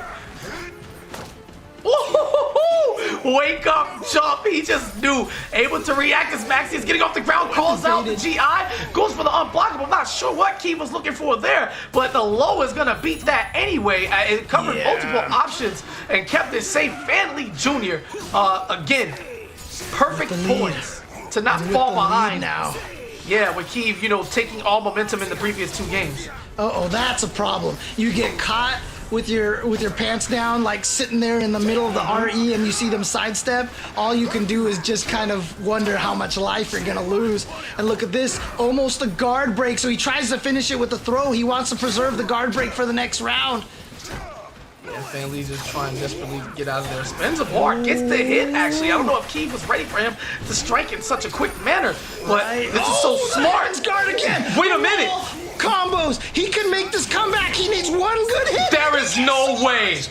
There is no way. What went from a let me block successfully and get out of this terrible guard break mode went from a Hail Mary soul attack that hit into wait a minute. I can take this. And Fanli 1 round away from a berth into the grand finals on the upper bracket side. Oh my goodness. Nobody's gonna predict this today. Dude, this is insanity. But Keeve here, looking like he's trying to right the ship right now. There we go. Gets the explosion this time. Okay. Wait a minute, we've seen this before in this very set by Keeve. Mr. Dramatic Finish out here. I can't deal with this right now. My heart, James. It's all part of the plan, right? So it's like it's not, you know, Siegfried's not my hand, it's my heart. My heart. Yes, my heart. And Fanli's health bar right now, he's going to need to scream for some assistance too because he's not going to be able to take this. This is going to go to final game, final round. Keeve going down 2-0 in rounds in games that are decisive to his upper bracket life, forcing it to 1 final shot on this hit. Is it? Is it though? Because look at this, he's activating. Here comes Fanli. He ain't done yet. He needs 1 good hit right now. He did it again. The comeback after the soul attack activation. Last time it was the hit, this time it was blocked. It didn't matter. It gave him the momentum, and Fanli is in Fanli from Spain is in grand finals. Vamos, Fanli, let's go. I gotta button up like 2 buttons, and I gotta make the ugly face. You understand? Because I never felt more happy to be wrong about something. You know, Keith, you can only do the same finish in a series so many times before people say, "Oh, we know how this ends," and then it doesn't. and this is just an extremely extremely impressive performance from Fan Lee. It's just all around. I kind of want to just let the replays float and do their own thing. You got it, bro. You're absolute god right now, and you need one more to close it out with the luxury of having 3 games to give. Yeah, exactly. And I love what someone has said in the chat. Nothing beats Fan Lee. Yeah, that's it right there. And Fan Lee is in grand finals. You saw that was the trade of the ring outs over there. And Kiev, though, went down 0-2 games, brought it back to 2-2, went down 0-2 rounds in the last set, and we thought he was going to bring it back to the last, but look at this guy. Look at that chip there. Yeah, that chip is insane. Oh, my goodness. Like, it's so good. And he actually gets that full charge into the punish right there. Like, Right. he has been reacting to those. And then pretty this much comeback handling them. here, he goes for the low. Oh, right there. He went low, I think, like 3 times in a row. And I don't think Kiev believed he was going to do that. I think he believed that the mid was coming at some point in time. But it did not. Fan Lee, you sitting there in grand finals all by That lower his bracket, lonesome. James. Look at that lower bracket. Ganondorf 3-1 over Rufus. There is certainly a changing of the guard where Ganondorf could be realistically the number 2 guy in these tournaments. But Fan Lee, oh yeah, you thought it was your time? No. Fan Lee, baby. You put that in the air, they're running with it, and so is he, and you love to see it. APOC Revolution, though. This is a run back. APOC Revolution, yeah. This is a run back. Through. Is it a run back? Oh, Yes. you're right. Ganondorf took it 3-1, and it was just kind of, as well. Like, Raph is cool, beautiful, nice stance, it's cute, whatever, but you can't prep for humanity's downfall, right? Or saving if left up to Aswell. And this is one of those really hard situations, but it gives you the best opportunity for feeling in tournaments is when somebody beats you and then you eliminate them and they gotta hold that because they can't get a run back. They gotta hold that. So now, if you're APOC and you're coming off this huge streak in the lower bracket, you go to Ganondorf now and you're like, what's up? But in the same token, Ganondorf just came off the Rufus victory. And I always talk of the mentality of the run back. It's one of the scariest things to do because when you win the first game, after you win, you're usually like, sick, I won. Who's my next opponent? When you lose, you're always like, dang it, I could have did this. I could have did this. And you like examine the match in your head.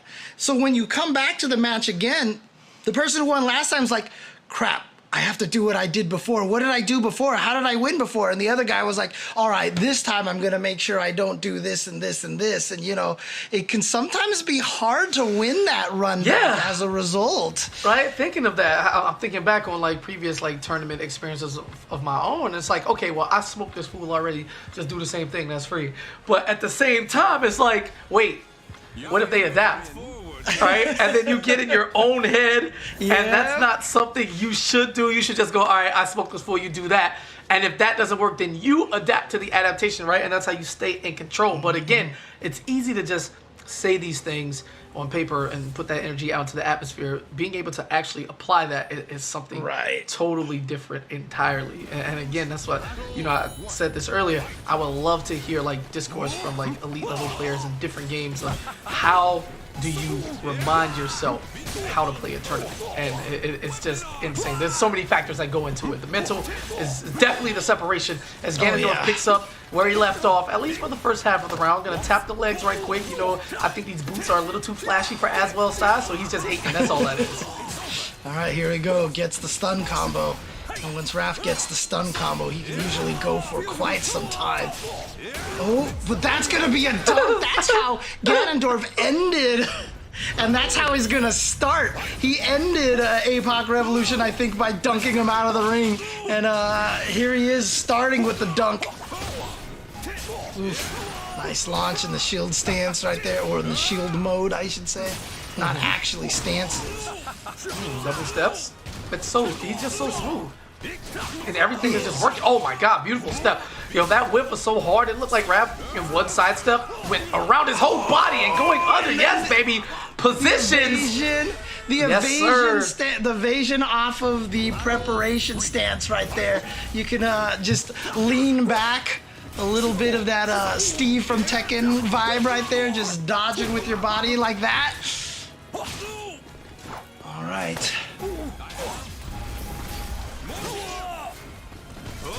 Now trying to push him. You can see him trying to push him to the edge a little bit. Wow, that sidestep. Like, when you're closer to them, you sidestep around them so much faster.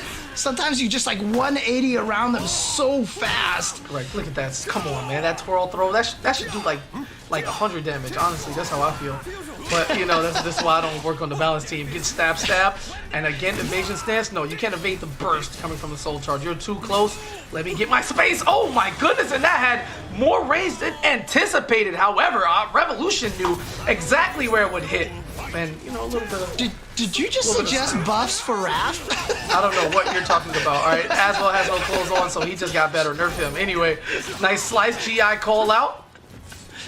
And again, sidestepping with him to walk him along that edge. Doesn't want to give Ganondorf a free escape, but instead blocks and eats a grab. No tech. Which is always rather surprising to me. Gonna get the launch. Yeah, there we go. 2-2 now. Because tied here in game number 1. Yeah, players are really good at knowing like the positioning and which throw is like more beneficial to the situation they're in. So you see a lot of tech throws at high level in this game. And yeah, to get somebody to just piece up in the middle of the stage and finally the Muscle Buster, baby, reliable, coming out at just the right time, tries to teleport out, but instead gonna breakdance boogie his way to W. 1-0 with an exclamation point, all right? It's a perfect, if not extremely near. I think they traded at the end right before, but Ganondorf, that's now what, like 4 games straight over APOC? I think APOC won the first one. I think so, I'm not entirely yeah. sure. I think Don't quote so. me on that, though. Welcome to the stage. Yeah, but for sure it's 4-1 right now in favor of APOC. I'm sorry, in favor of Ganondorf. Yes. APOC Revolution fighting his way through the lower bracket, but this might be the roadblock here. Perhaps, I mean, this is one of those beautiful things about fighting games, right? If Ganondorf wins twice, you know, perhaps they become your demon or their rival, right? It's just one of those situations. If you can't beat them, they're your demon. If you run into them again and beat them the next time, that's what starts the rivalry. Okay, James with a little bit of the lore. You know, I got some demons. It hurts. But like, you know, when you have demons, you only need to beat them once and then it's all good. Like they beat you like 4 or 5 times in tournament. You beat them once, all right, we even, bro. I promise you, that's exactly how it goes. So with that being said, coming up into it, GI call out, trying to dunk his way in. I heard they had slots on the Olympic team, so if you want to slide Aswell in there, Team USA, I'm all about it. Anyway, Muscle Buster back, checking the legs again. This time a little bit safer on that version. And Had the dodge again, but couldn't get anything out of it. Was a little too late with the counterattack. Yo, evasion stance is so sick, but it just like, you kind of need to be on point with the follow-ups. It seems to be a lot of anticipation, but not necessarily like with the read in place, knowing what he wants to do as a follow-up in case he actually does evade a move. All right, here we go. Ganondorf getting in there. But throw from APOC Revolution. So sick. And continuing there, yeah. Right now you can see Ganondorf trying to play safe, just blocking, finding his moment to get in there. Not the Muscle Buster, but still a nice low attack right there from Ganondorf, putting him 1 round away from going up 2-0. Hey, hey. Oh, big whip there, no follow-up. APOC Revolution a bit more safe there. Oh, wake up, Muscle Buster. This should be the wall. It should be. Yeah. Yes. Oh, this is So gonna hurt. on top of Muscle Buster, you gotta deal with this too. Oh, he went for the GI. So much. All right. Yo, Aswell, please. Oh no. Back to the wall again. Yes. Splat. Oh God. Look at this. That's just not okay, man. It's just straight up not okay. Like, it's so bad. Like, why does it hit so with so much, like, with such a high success rate? Oh, wait a minute. This is soul charged. Yes. Oh, wow, that killed. I didn't think that throw was gonna kill. Holy crap. That was soul charged, baby. You got to put a little extra sauce on that one. Just a little bit. Ow. All right, so APOC Revolution trying to stay alive here in game number 2, but nope. Gonna get Muscle Buster here. No wall to splat on. I feel like that should ring out, but you know, who am I? Anyway, okay, I didn't actually mean that one, Chad. I didn't mean that one. All right. I think they actually, yeah. Yeah, I didn't actually mean that one. Anyway, Ganondorf certainly meant that 3-1 right there in terms of round pretty dominating stuff. It went from, okay, there's the threat of, you know, the momentum being stopped and the run back going the other way, but as quickly as you could conjure that up, Ganondorf shuts it down with just immediate, just, no, I don't want this. I've been here. I'm now up 5-1. And while no round in the tournament is necessarily easy, right? I wouldn't want to disrespect anybody. When you get comfortable in a situation like this matchup or this player, Ganondorf is low-key like on cruise control right now, and like everything is just working. Yeah, what I talked about of that mental advantage for the guy coming in from the run back, you're seeing exactly the opposite and the other possibility here, which is I just can't beat this guy. What am I supposed to do? Everything I'm trying is not working. Because here we go, Ganondorf with a good start again. Look at this, hasn't even been hit yet. Working on a perfect. Is that gonna be 7 golden letters? He needs one more hit. Even blocks that low. Even the moral victory for Epoch Revolution did not work. That was so unnecessary, Ganondorf, but I respect it. Try to do as much mental damage as you can, bro. Wait, hold on. Again blocking these lows. And can't even get the punish when he gets the dodges as well. Ganondorf, his defense and his reads right now are so on point. Okay, wait. Here's a chance for Epoch Revolution. Stabbing away. Yeah, this is just this is all as well, all Ganondorf. I mean, it's not over until it's over, but sometimes you can feel it, you know, from a spectator standpoint. However, we're gonna just lean back one time and then get the forward grab. Do it again. All right, activation. He wants this round. He just needs the one hit. Oh, no, he missed with the preparation stance. And there I love that right there from Ganondorf, right? You saw it with the opportunity. He was going to continue out the string. And there's a chance that, you know, he gets hit on like a jank hitbox that just hits off axis or whatever. But as soon as Ganondorf realized he had the space, he just went to, you know, his quickest move right there because literally anything kills in that situation. Yep, and Ganondorf now on the verge of a 3-0 over Epoch Revolution. That's got to be frustrating, especially with the work that you did through the lower bracket that Epoch Revolution did. Ganondorf is in danger of guard break, but look at that. The read on the 2 highs gets right under there into critical edge. Game, my love. Humanity has been saved? Maybe not yet, not fully, but this is close. Oh yeah, that's kind of the thing we do here. Forgive us, Ebonic Plague, I miss you. I love you, babe. That's just our thing, you know what I'm saying? We're so like indoctrinated. Like the Aswell curse certainly worked on us in person, and we just carry that weight with us, man. It's okay. It's time to save the human race, and that was a swift. That was a 30 piece, right? 3-0. Yep, 3-0 right there. So 30-second work. Ganondorf definitely has his number, and unfortunately for Epoch Revolution, he's gonna go out 0-3, which is always rough to do. Yeah, even more rough is like it's hard to see like the extremely good parts because a lot of his run was, you know, like off stream or whatever have you. You know, understandably so, time and everything like that. But he is gonna go home with a very respectable 4th place. So, you know, congrats on that. You're still leaving with some money. I don't have the value off the top of my head. I think it's $100, but you know, it costs you nothing to get here, so you love to see it. And this was just the This should not show. Ring out, by the way, KP. That should no, absolutely not. Definitely not. That would be broke. That would be beyond broke. But like, yeah, it was one of those things where if you needed a crash course on Aswell and his offensive capabilities and how you can like overwhelm an opponent with just seemingly infinite options, this is a character that should interest you if that's the type of play you're looking for. This sets up Key versus Ganondorf in the lower bracket finals. Insane. I just Like, Fan Lee is waiting in the grand final. That is amazing. It's so godlike. But I want to see how these predictions go. All right, what side of France are you on? And I see some people in the chat saying, hey, did someone say something about Yoshi? I've got you here. I've got my Yoshimitsu here. And I think that was Yoshimitsu 6, who's in the NA tournament, I believe, coming up after this. No, guys, after this European tournament is over at 2 p.m. Pacific time, we're also doing the NA top 8 as well. So there is lots of Soul Calibur action for you guys to watch. So don't go anywhere for that. But also, let me see here. We got Kiev at 61%. While you figure that out, I understand it. I respect it. Again, it's solid, we believe, but it's not like overwhelming, disrespectful to the point where it's like, 75%, this is going to be free. I don't know how to call this. I do feel, however, that this is Ganondorf's championship.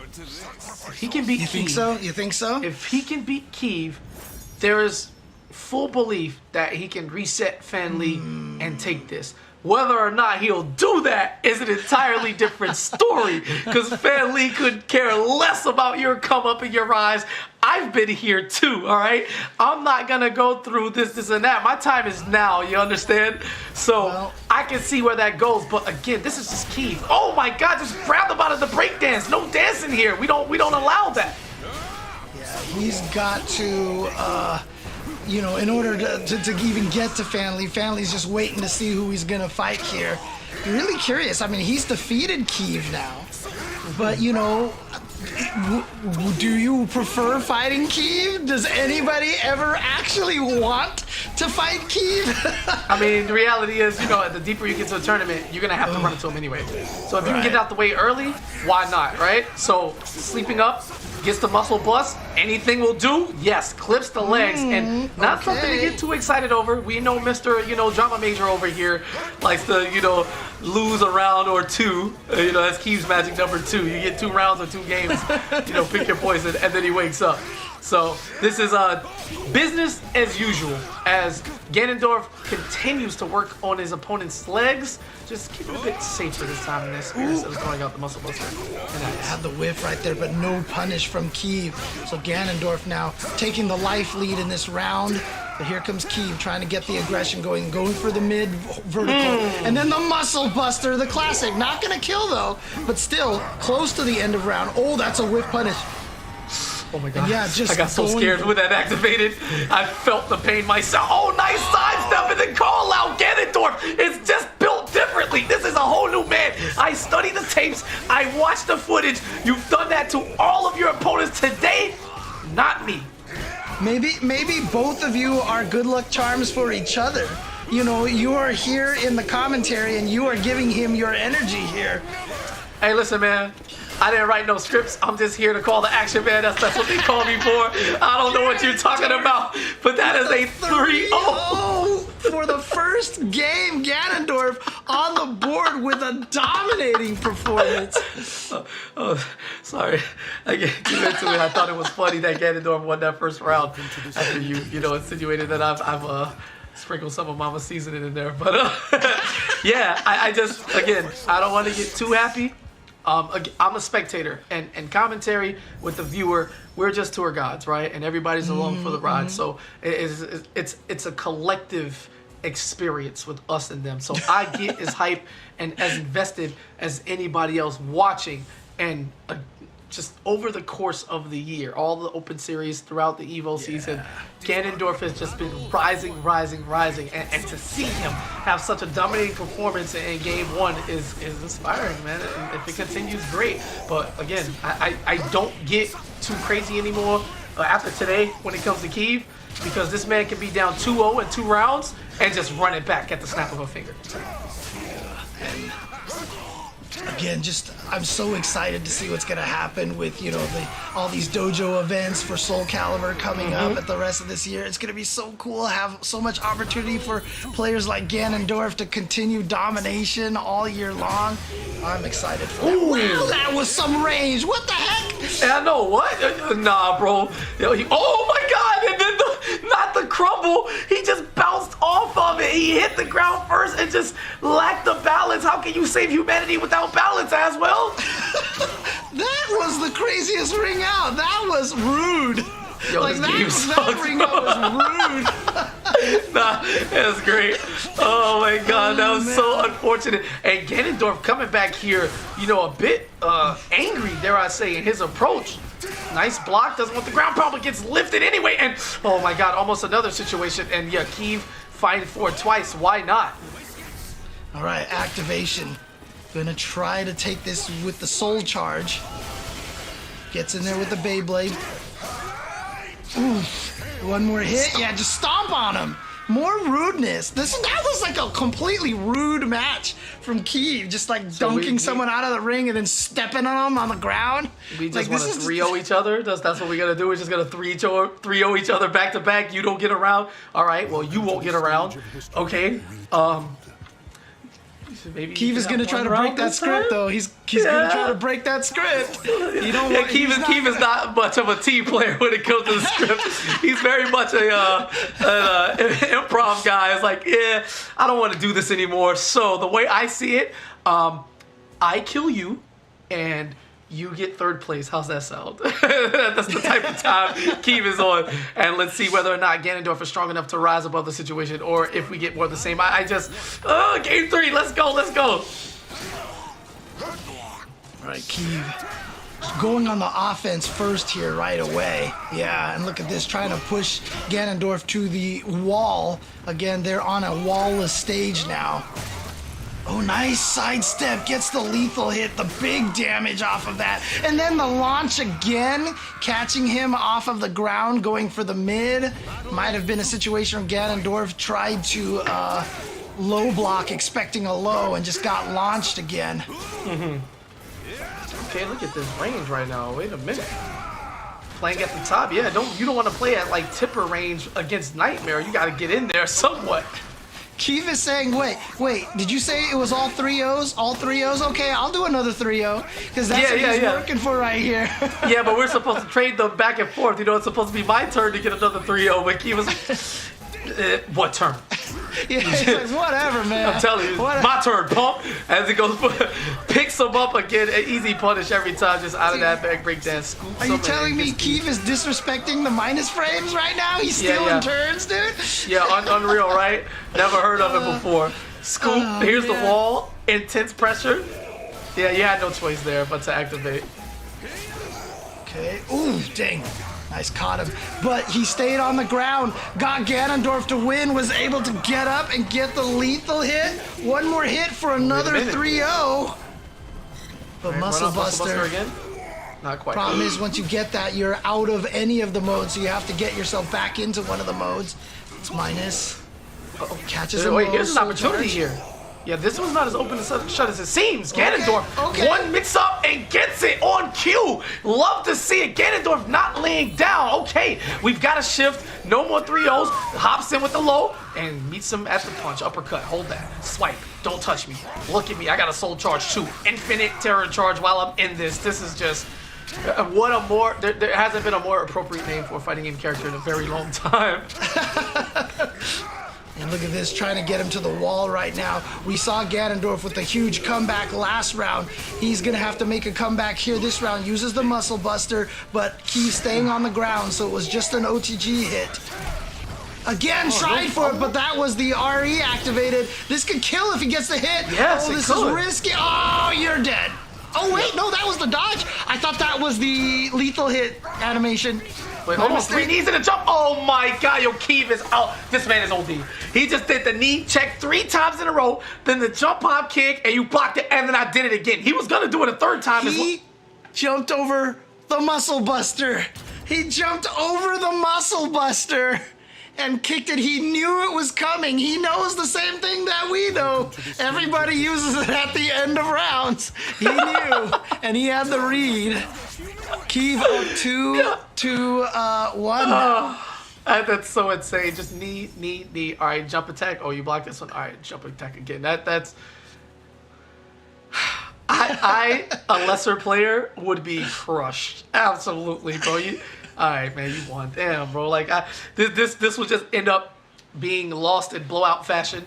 But it's not over yet. Let's take it now, one more game at a time. All right, Keeve with the duck under. Yeah, he's firing on all cylinders now. Yeah, Ganondorf's in trouble here. Yeah, once Keeve is out firing on all cylinders like this, he is so hard to beat. We saw that in the 2-3-0s that he started with. It's just, oh, jeez.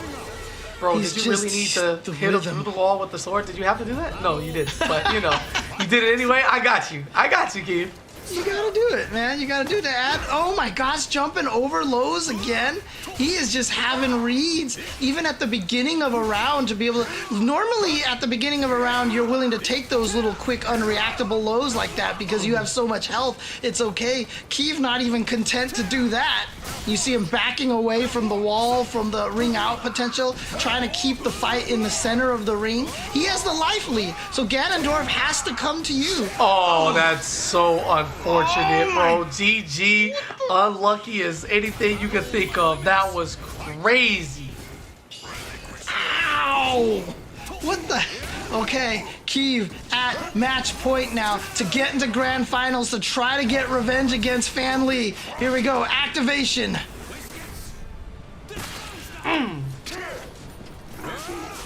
Goes owner, step through. All right, Ganondorf, what you gonna do? You woke up a little bit when you were down 2 rounds, right? You're a last stand type guy.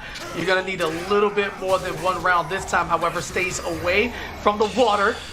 All right, that's a start. That's a start. Okay. You need 2 more rounds to force game 5. I don't know, man. I just really don't know. Let's see what happens. Oh God, the lethal hit. Nice sidestep. Oh, wait a Can minute. he get the launch in the ring? Wait a minute. Out? He can. Oh, wait, There knock, you knock. go. Who, Ganondorf is here. I can see him in my front yard, but will he come in? Scoop. Okay. Yeah, get some good damage off of that, and then just comes right in there with the AGA. Nice crouch under the throw. Minor punish. Here we go, activates. He was scared of something. Another counter hit, another one. Muscle Buster, adding up all of the singular hits that are doing big chunks of damage. Oh my God, gets the jumping low. Everything is working for Ganondorf. Every mix-up successful thus far. Whiffed! One whiff, one whiff. Now he's putting in a predicament. Tech. Oh God, Wait, he didn't stab him all the way? He only did the singular, and it would have killed? Keeve, uncharacteristically making the wrong choice there. Spins in, has He's another gonna be able to opportunity, combo off one of more that. touch. Yes! The second hit, Keeve wasn't expecting him to complete the chain. Maybe he tried to whiff punish, but the second swing came, and guess what? It's 2-2 now. It's not over yet. Yes, yes. More drama, more Calibur. Oh my God, yo, Ganondorf. Ow!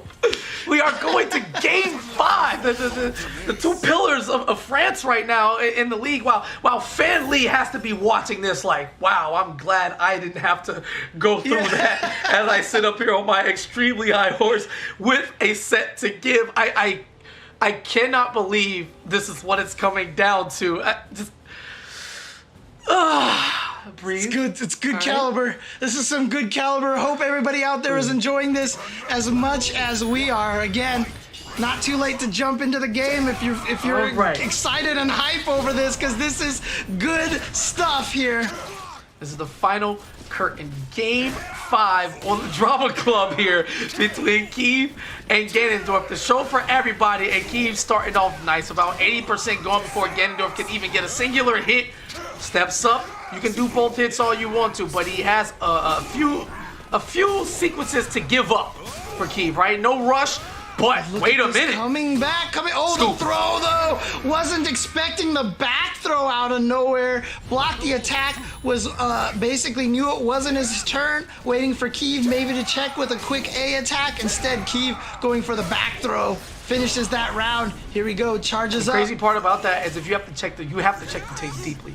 In the previous set against Fan Lee, there was a lot of times where Keeve would just throw out his throws, and you're like, wow, like he's a little too far, like out of range. Like clearly, that's because he was anticipating the run-in time and time again of his opponent. So it comes off as a surprise to them, but he's really just baiting his time once he conditions you to not just throw mix-ups out of nowhere like Undeniably so. Another down 0-2 situation, and this is where Ganondorf comes alive.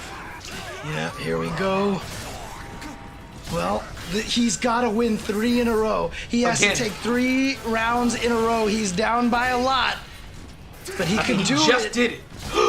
Wow, I'm surprised that hit. That was a whole knockdown, calls him out, and the break attack calls him out twice back to back. In the driver's seat now is Ganondorf as he starts to make what would be a monumental comeback, but no, sidestep, a bit too ambitious on the launch there, and he's gonna be in trouble.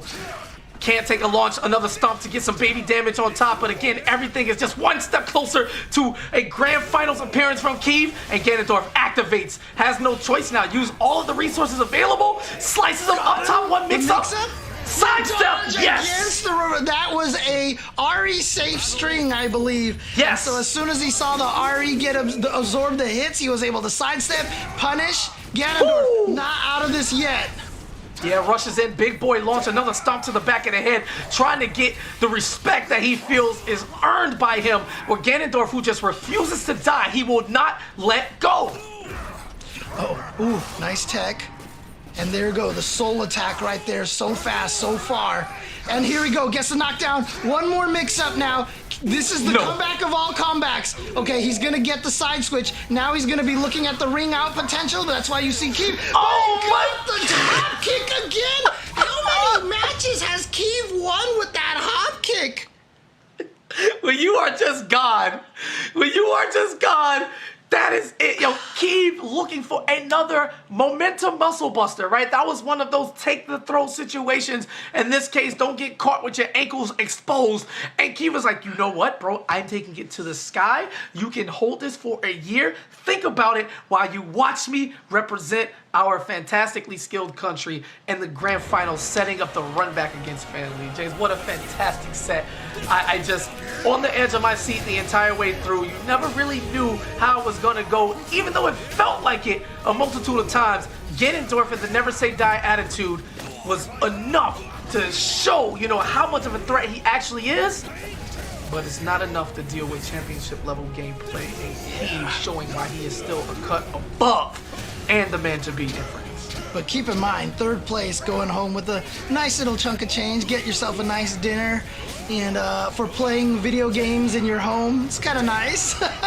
Can't complain, I'm sure, but I mean, not even just the prize money, but just the pride of being able to get here. Remember, he also was able to beat Rufus in the lower bracket as well. Getting here 3rd place, taking Keith to the brink is not easy. Definitely, like you said, this man is on the rise, on the up and up, maybe still waiting right now for his one, you know, quote, breakout, unquote, event, but you know, I mean, everybody knows that this guy is one of the biggest threats in any tournament that he enters right now. And in fact, what did he say here? Let me see, as his greatest accomplishment. Yeah, that's right. He was top 8 at EVO Japan in 2020.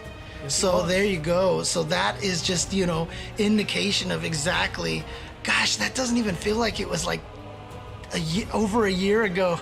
It feels like EVO Japan just happened. Oh man, what is time right now? But I mean, it's great, right? Because you get the continuation with the different events, like the community people really putting in work, and you know, PlayStation throwing us these events, and there's just a lot of stuff in Soul Calibur going down as we take a look at the tail of the tape. 16-3 right now. Keith with the 1 loss. Coming to the man on the left-hand side of that graphic, right? I've only lost 1 set, and it is you. I need my run back. But again, just why we have this big stage, man. Just want to shout out all the community-led stuff, because, you know, no game is done until people stop playing it.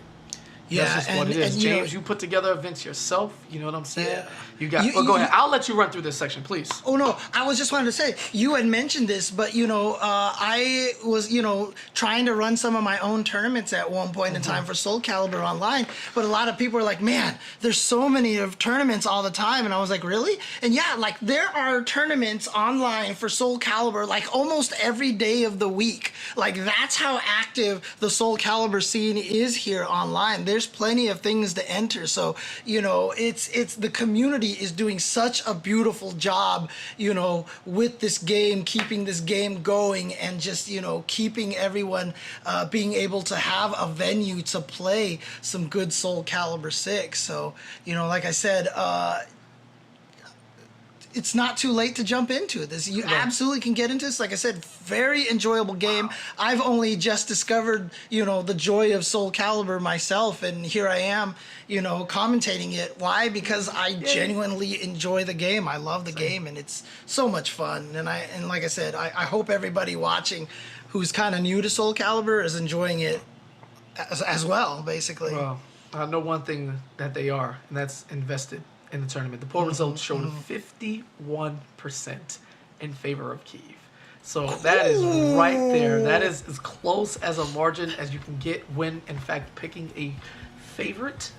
And that is coming from the lower bracket side. To those of you who may be unfamiliar with the competitive tournament format, once you get to the grand finals, it's only 2 people remaining. But you have to remember, the person who got there in the upper bracket has not dropped a set yet. Yes. So they need to be defeated twice. So if Kyiv wins this first 3 out of 5, that's what we call a reset bracket. And, technically how it looks in the bracket is that they both are in the lower bracket at that time. So that's how it goes. And then they'll play one final set to determine it all. Or Fan Lee can just skip all of that and just win this set right here. And boom, EU EVO Online champion, baby. You would love to see it. Well, unfortunately for Fan Lee, not a good start here. Getting just smashed into the wall over here and into the corner. Fan Lee, huge life deficit, but remember the crazy comebacks that we saw from him? That's one of the beautiful things. Even though, he goes down this round, Fan Lee knows he's always in it. Now, a lot of the comeback rounds did require a soul charge. And in the first round, you almost rarely ever get enough meter for a soul charge. So not going to have that kind of access for the comeback in round number 1. But Fan Lee knows that he can make a comeback at any time, really. All right, well, you don't need to make the comeback when you're out in front, right? There's something you love to see as he looks to shift the momentum, but instead opens up, reset potential, and a lethal hit. You're gone. Bye. Take a dive. You just see Maxie. You can just see the thought bubble in his head is like, that's when he knew he messed up. Oh, I mean, come on. Especially on this map. I mean, this Witcher property is so great, which kills me in Soul Calibur because the ring out. Oh, wait a minute. The ring out stuff is so high, you're falling off the top of Kaer Morhen. But if Geralt falls 5 feet in The Witcher, he dies. So I absolutely hate it here, and it's not okay. And they need to do something about that. Anyway, gets stabbed in the chest as Fan Lee gets a ring out of his own, and then wakes up with the CE. Not just crazily, because he was able to see Kyiv just whiffing a huge recovery button on his get up. And why not? Spin the bar. You have to get to the next round, so you're gonna build more meter anyway. Just believe in your ability, and the resources will come back the longer the match. Did you see that from Fan Lee? Kyiv activated Soul Charge, and what did Fan Lee do? He ran in at him and just started going aggressive, and look at this, tying it up 2-2. I mean, for a man who tells you to try this, and that's not with a question mark on the end, by the way, I don't think aggression means anything from Maxi Maze. They just kind of flip the switch and they're like, I'm ready. Oh, is this a ring out? Dead. Can he get a ring out in this situation? Yeah, he's dead. Yeah, that's crazy. That's insane. Hello? Can we talk about the optimization? The damage was already getting out of hand. We were reaching, all right, wait a minute, Okubo, we might have to dial this back territory. And then he gets the perfect angle, which you saw him sidestep into it as well. The perfect move. The axis was great. It's like hitting a putt, you feel me? He looked like 2000 Tiger Woods right there. He lined it up, and then Maxie said, all right, cool. Not yet. He hit that birdie on 15, all right? That's the take the lead. Got it. He's approaching, the final holes, and then we'll see the fist pump once the tournament is secured. Don't ever touch the money before the bet is completed, right? Exactly. This is true fighting game community lore. You do not touch the money before the mission is accomplished. I do not care, and we know how often people pop off early And, anyway, game 2, all right, Fan Lee still in the driver's seat, looking as strong as ever. So much so to the point where we're just comfortable with him now. It's not even a surprise that he's able to make these fantastic comebacks and be in the driver's seat and keep actually fighting from behind. This Evo Online side tournament is the Fan Lee show through and through, and Keith doesn't care about that. Hold this damage. Oh, man, yeah. Okay. Keeve starting out round 1 here, but like I said, I've noted that a lot of the times Fan Lee has been able to get the wins by having the soul charge, so him going down the early rounds doesn't surprise me necessarily. If Fan Lee can just kind of weather that and then come back in the next few rounds, you can see he's just a tiny bit of meter away from getting the ability to soul charge. Scoop. Right back at you. Just gonna take a little back and forth here. Nothing too special. Oh, except for that. That's so quick. Like you're definitely not reacting to it. And was that a punish? Was that a punish? I think so. Yeah, I think that was a whiff punish right there. You're just not that good. There's just no way. Like I'm supposed to believe like you're just that good. All right, I'll accept it. But God, boy, we are just watching greatness. And it always excites me how fighting games like players just get bigger, stronger, faster. Like over time, like everybody's just like the generations continue to evolve. Oh God, you're just so scared to attack Maxi when he's in that mode because it's just like these RIs are coming out everywhere in the middle of all the stances. And he did so much damage with that soul charge again. Oh Stop God, it. Evan, Stop guard. it. Stop it. Stop it. Nightmare, you're not welcome here. You know that. You know you got stopped at the gates, bro. You know you got stopped at the gates. Like, is Family gonna be called the Dream right now? Because he's stopping the Nightmare over here. God, possibly, but Keeve doesn't care. Again, anytime something feels like it's getting too out of hand for him, he wakes up. It's high drama, and of course it's not intentional, right? It just so happens that he has an extra layer to unlock when he feels like he's in trouble, and that's a skill that many people don't possess. I'm not even sure it's something you can work on. It feels intangible. Either you got it or you don't. And Keeve absolutely special with it, tying it up at 1 game apiece here. We might have a long series on our hands. Okay. And as you mentioned, I mean, if Keeve gets the reset, we are back to 0-0. So that's what he's aiming for here. It sounds like a long road. That's your reward, obviously, for getting to grand finals or the winner side. But gosh, how many tournaments have we seen where the player in the losers bracket in the lower bracket has been able to come back and take the tournament? Yeah, we've seen some like dominant opportunities. We've seen people get 6-0'd. We've seen one of the more heartbreaking sequences in that is the first set is like 3-2, and the player in the upper bracket makes a mistake that causes the reset. And it's like, okay, well, that happened, so now, let's just do it again. But the player who got the reset now has all the momentum, and they just steamroll from that point on. Yeah. It happens far too often, and in situations where the person in lower bracket wins. But we'll see. There's that jump hop kick. I don't even know if it's an anti-air at this point. I think he's just using it as like a traditional 2D fighter jump in. The way Keeve is so effective with it. That's the second time we've seen that, where Fan Lee tried to go for the OTG right there, but Keeve with the beautiful roll, and then immediately into the baseball swing into the stands, and takes that round. Okay, little dancing with the nunchucks. Hey, look what I can do. I'm so cool. Didn't amount to anything, but I'm not sure if that was either just like a brain fart from Fan Lee, or if he wanted to see how Keeve was going to react for data purposes next time he wants to try that mix up. Right now, he's just going to watch this and die because this hurts way too much. So much damage. Yeah, pack it up. That was patented nightmare damage right there. Oof. And yes, never mind. Yeah, you saw it again. I was going to react to something in the chat, and I realized it was the troll, so I'm not going to respond to it. So yeah, let's not focus on the game. Finals splits here. Another horizontal, just big one looking to swipe him off, and instead gets the kick, charging up a little bit, Maxi. As I wouldn't necessarily call that payback, as more than just Fan Lee playing it exceptionally clean there, and right back at you to the sidestep, but. You're asking for a lot. This would be a huge. I think this is the set-defining round. If Fan Lee can win this right here and not let it go to 2-1, I think he'd have a better chance of closing out the set here just one time without having to do it again. Oh, nice. You know, he has been doing that. Every time he gets the soul attack, he goes in there and then immediately goes for that sidestep. Keith's gotten caught by it this time, actually called out Fan Lee with it. Oh, nice. Gets a little OTG hit. Not a lot of damage. Oh, wow, Do it again. he's challenging. Yep, of course. Do it a third time. Oh, unnecessary. You gotta beat him to the punch, catch that sidestep. Okay. Horizontal's coming in handy, and I think that is where everything shifts. Now that Fan Lee is not just getting tossed for free in this particular match. Oh no, does he have enough?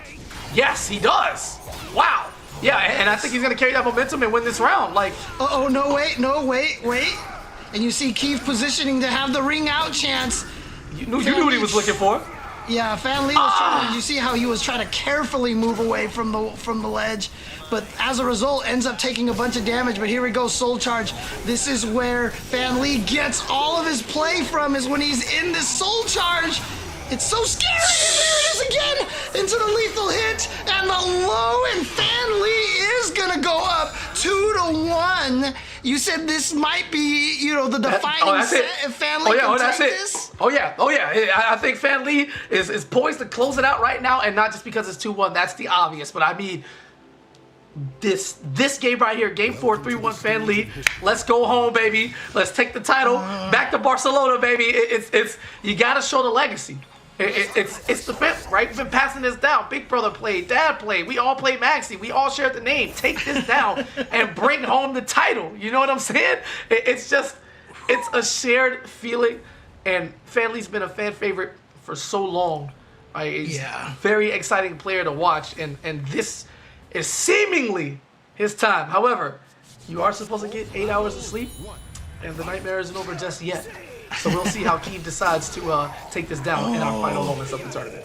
Tried to go for the re-GI, and this time Fan Lee called him out on it. Keith trying to position himself for the ring out, and he got it! No way, not off that front throw? Off the front throw? Oh, wow, if you see them go for the flapjack, you know you've got a tech in that direction. You eat the other direction, and I think Fan Lee just actually got caught off guard. It happens every now and then, but guess what? Imagine being down 2-1 and then dealing with that. You'd just be crushed mentally, but instead he's in the driver's seat and has nothing to worry about. You can give that up. It's fine. Staying near the corner, though. Keep looking to close it out without a ring out necessary. Yep, Bagsolve doesn't want to put himself in a position to catch something low. Wow, and it takes of his own medicine. He didn't like that. Fan Lee jumped over, got the little toe tap, and ate a boot to the face immediately. Jump again. So Keeve up 2-0 in this one. If he's trying to stave off Fan Lee from taking this tournament, he's doing a good job here in this set. But Fan Lee is most dangerous when he gets that Soul Charge activated. He's sitting on a lot of resources right now. Here's going to be one of them. It's just a Soul Charge. It was just a Soul Charge. I thought it might have been the actual critical edge. Try to go. Oh my goodness! Oh, this hurts so much. Oh, looking to double up on it. Instead, he gets a sample forced. Oh, you see one touch. Keeve coming in there, not scared. Whoa, the second hit missed. The second hit missed. It was too far away. One hit super now. unlucky. Wow. Stop. He Stop went it. for the 2A. It was too far away, and Fan Lee had the whiff punish. Oh boy. He treated him like a kid, too. He dropped down to his knee. He was like, there. Pats him on the top of the dome with some nunchucks and, trying to continue forward. I don't know what is happening. I don't know if it's Keeve's energy or people are just waking up. But for whatever reason, when they are down 2 rounds and they have nothing else, no more room for error, they just wake up. Look at the health bar, James. So much damage. And what's important about this is the meter right now. Oh, God. Not ring out yet. Oh, my God. Fan Lee is at match point, and he almost has enough meter for another critical, for another Soul Charge. Like I said, Fan Lee, him losing the first 2 rounds isn't, I feel like, a problem for him because he's really just kind of building up to the point where he has is it? That's it. Oh, that should be it. Flip him back. Oh no, you can't flip him back. I got too overzealous. Anyway, it's a little bit more than max. This is tournament point, James. Hit. Here we go. Keeps him. Is that enough to kill? It's enough to kill. And there it is. Fan Lee Jr. is the winner of the Europe tournament here, of the Evo side tournaments. Fan Lee Jr. from Barcelona, Spain is your champion. Oh, man, listen, bro. It was that round in the third game. I seen it. I just knew it. I am not a champion like that. I got a good feeling for, doing this commentary thing here and there. And Fan Lee, sir, you played phenomenally. It's insane how, we just came in. It's like, oh yeah, fan favorite. Everybody wants him to win. And then you do it.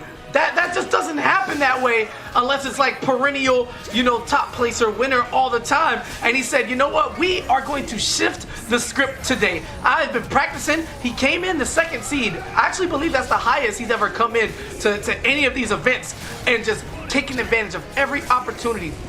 It was all about the spacing, knowing when to give up offensive prowess in order to get in a better position. I don't need to throw this move out here. Let me take these frames that, are technically, mine, as we put in air quotes, because, fighting games are all mental and you decide when you want to steal turns and the like. But he always seemed to be in the right place at the right time. That don't count. Erase that. Don't put that in the highlight footage. We didn't see that. And outside, it's just an impeccable display of neutral. Like, Fan Lee is a total package. He has it all. And it was all on display at the highest level here in Europe. And you know what his reward was? Was yelling and celebrating in the chat and getting scolded by Moobot. That's what But congratulations to Fan Lee for this tournament, for taking this. Oh, he's going to God. win the $350 and doing it by beating Kiev twice, which is just, like I said, Twice. like we were saying, when this tournament, Kiev is the prohibitive favorite, right? So this was definitely his tournament to win. But Fan Lee, look, 2nd in seeding for a reason, came in here, did his thing, was able to take this tournament from Kiev twice in winners finals and in grand finals. Great job to him, and congratulations again. It turns out that I guess that 80% win rate was enough, yeah? See, Mom, I told you! Yeah, it turns out that it was enough, right? So check this out. That is not the end, right? The EVO schedule continues all the way throughout, even before we get to the official games, all right? So keep it locked right here, 2 p.m. Pacific time. That's 5 p.m. Eastern. If you're on my side of the country, at least in NA, make sure you're here for more Soul Calibur 6 action. You've got on the 26th BB tag, all right? The Blaze Blue Cross Tag Battle, that is coming up. Grand Blue, keep your eyes open. That will be here July 27th, and Under Night in Birth. These are all fantastical games to watch, to enjoy. And then Dragon Ball Fighters on August 3rd. It is going down. Do not sleep.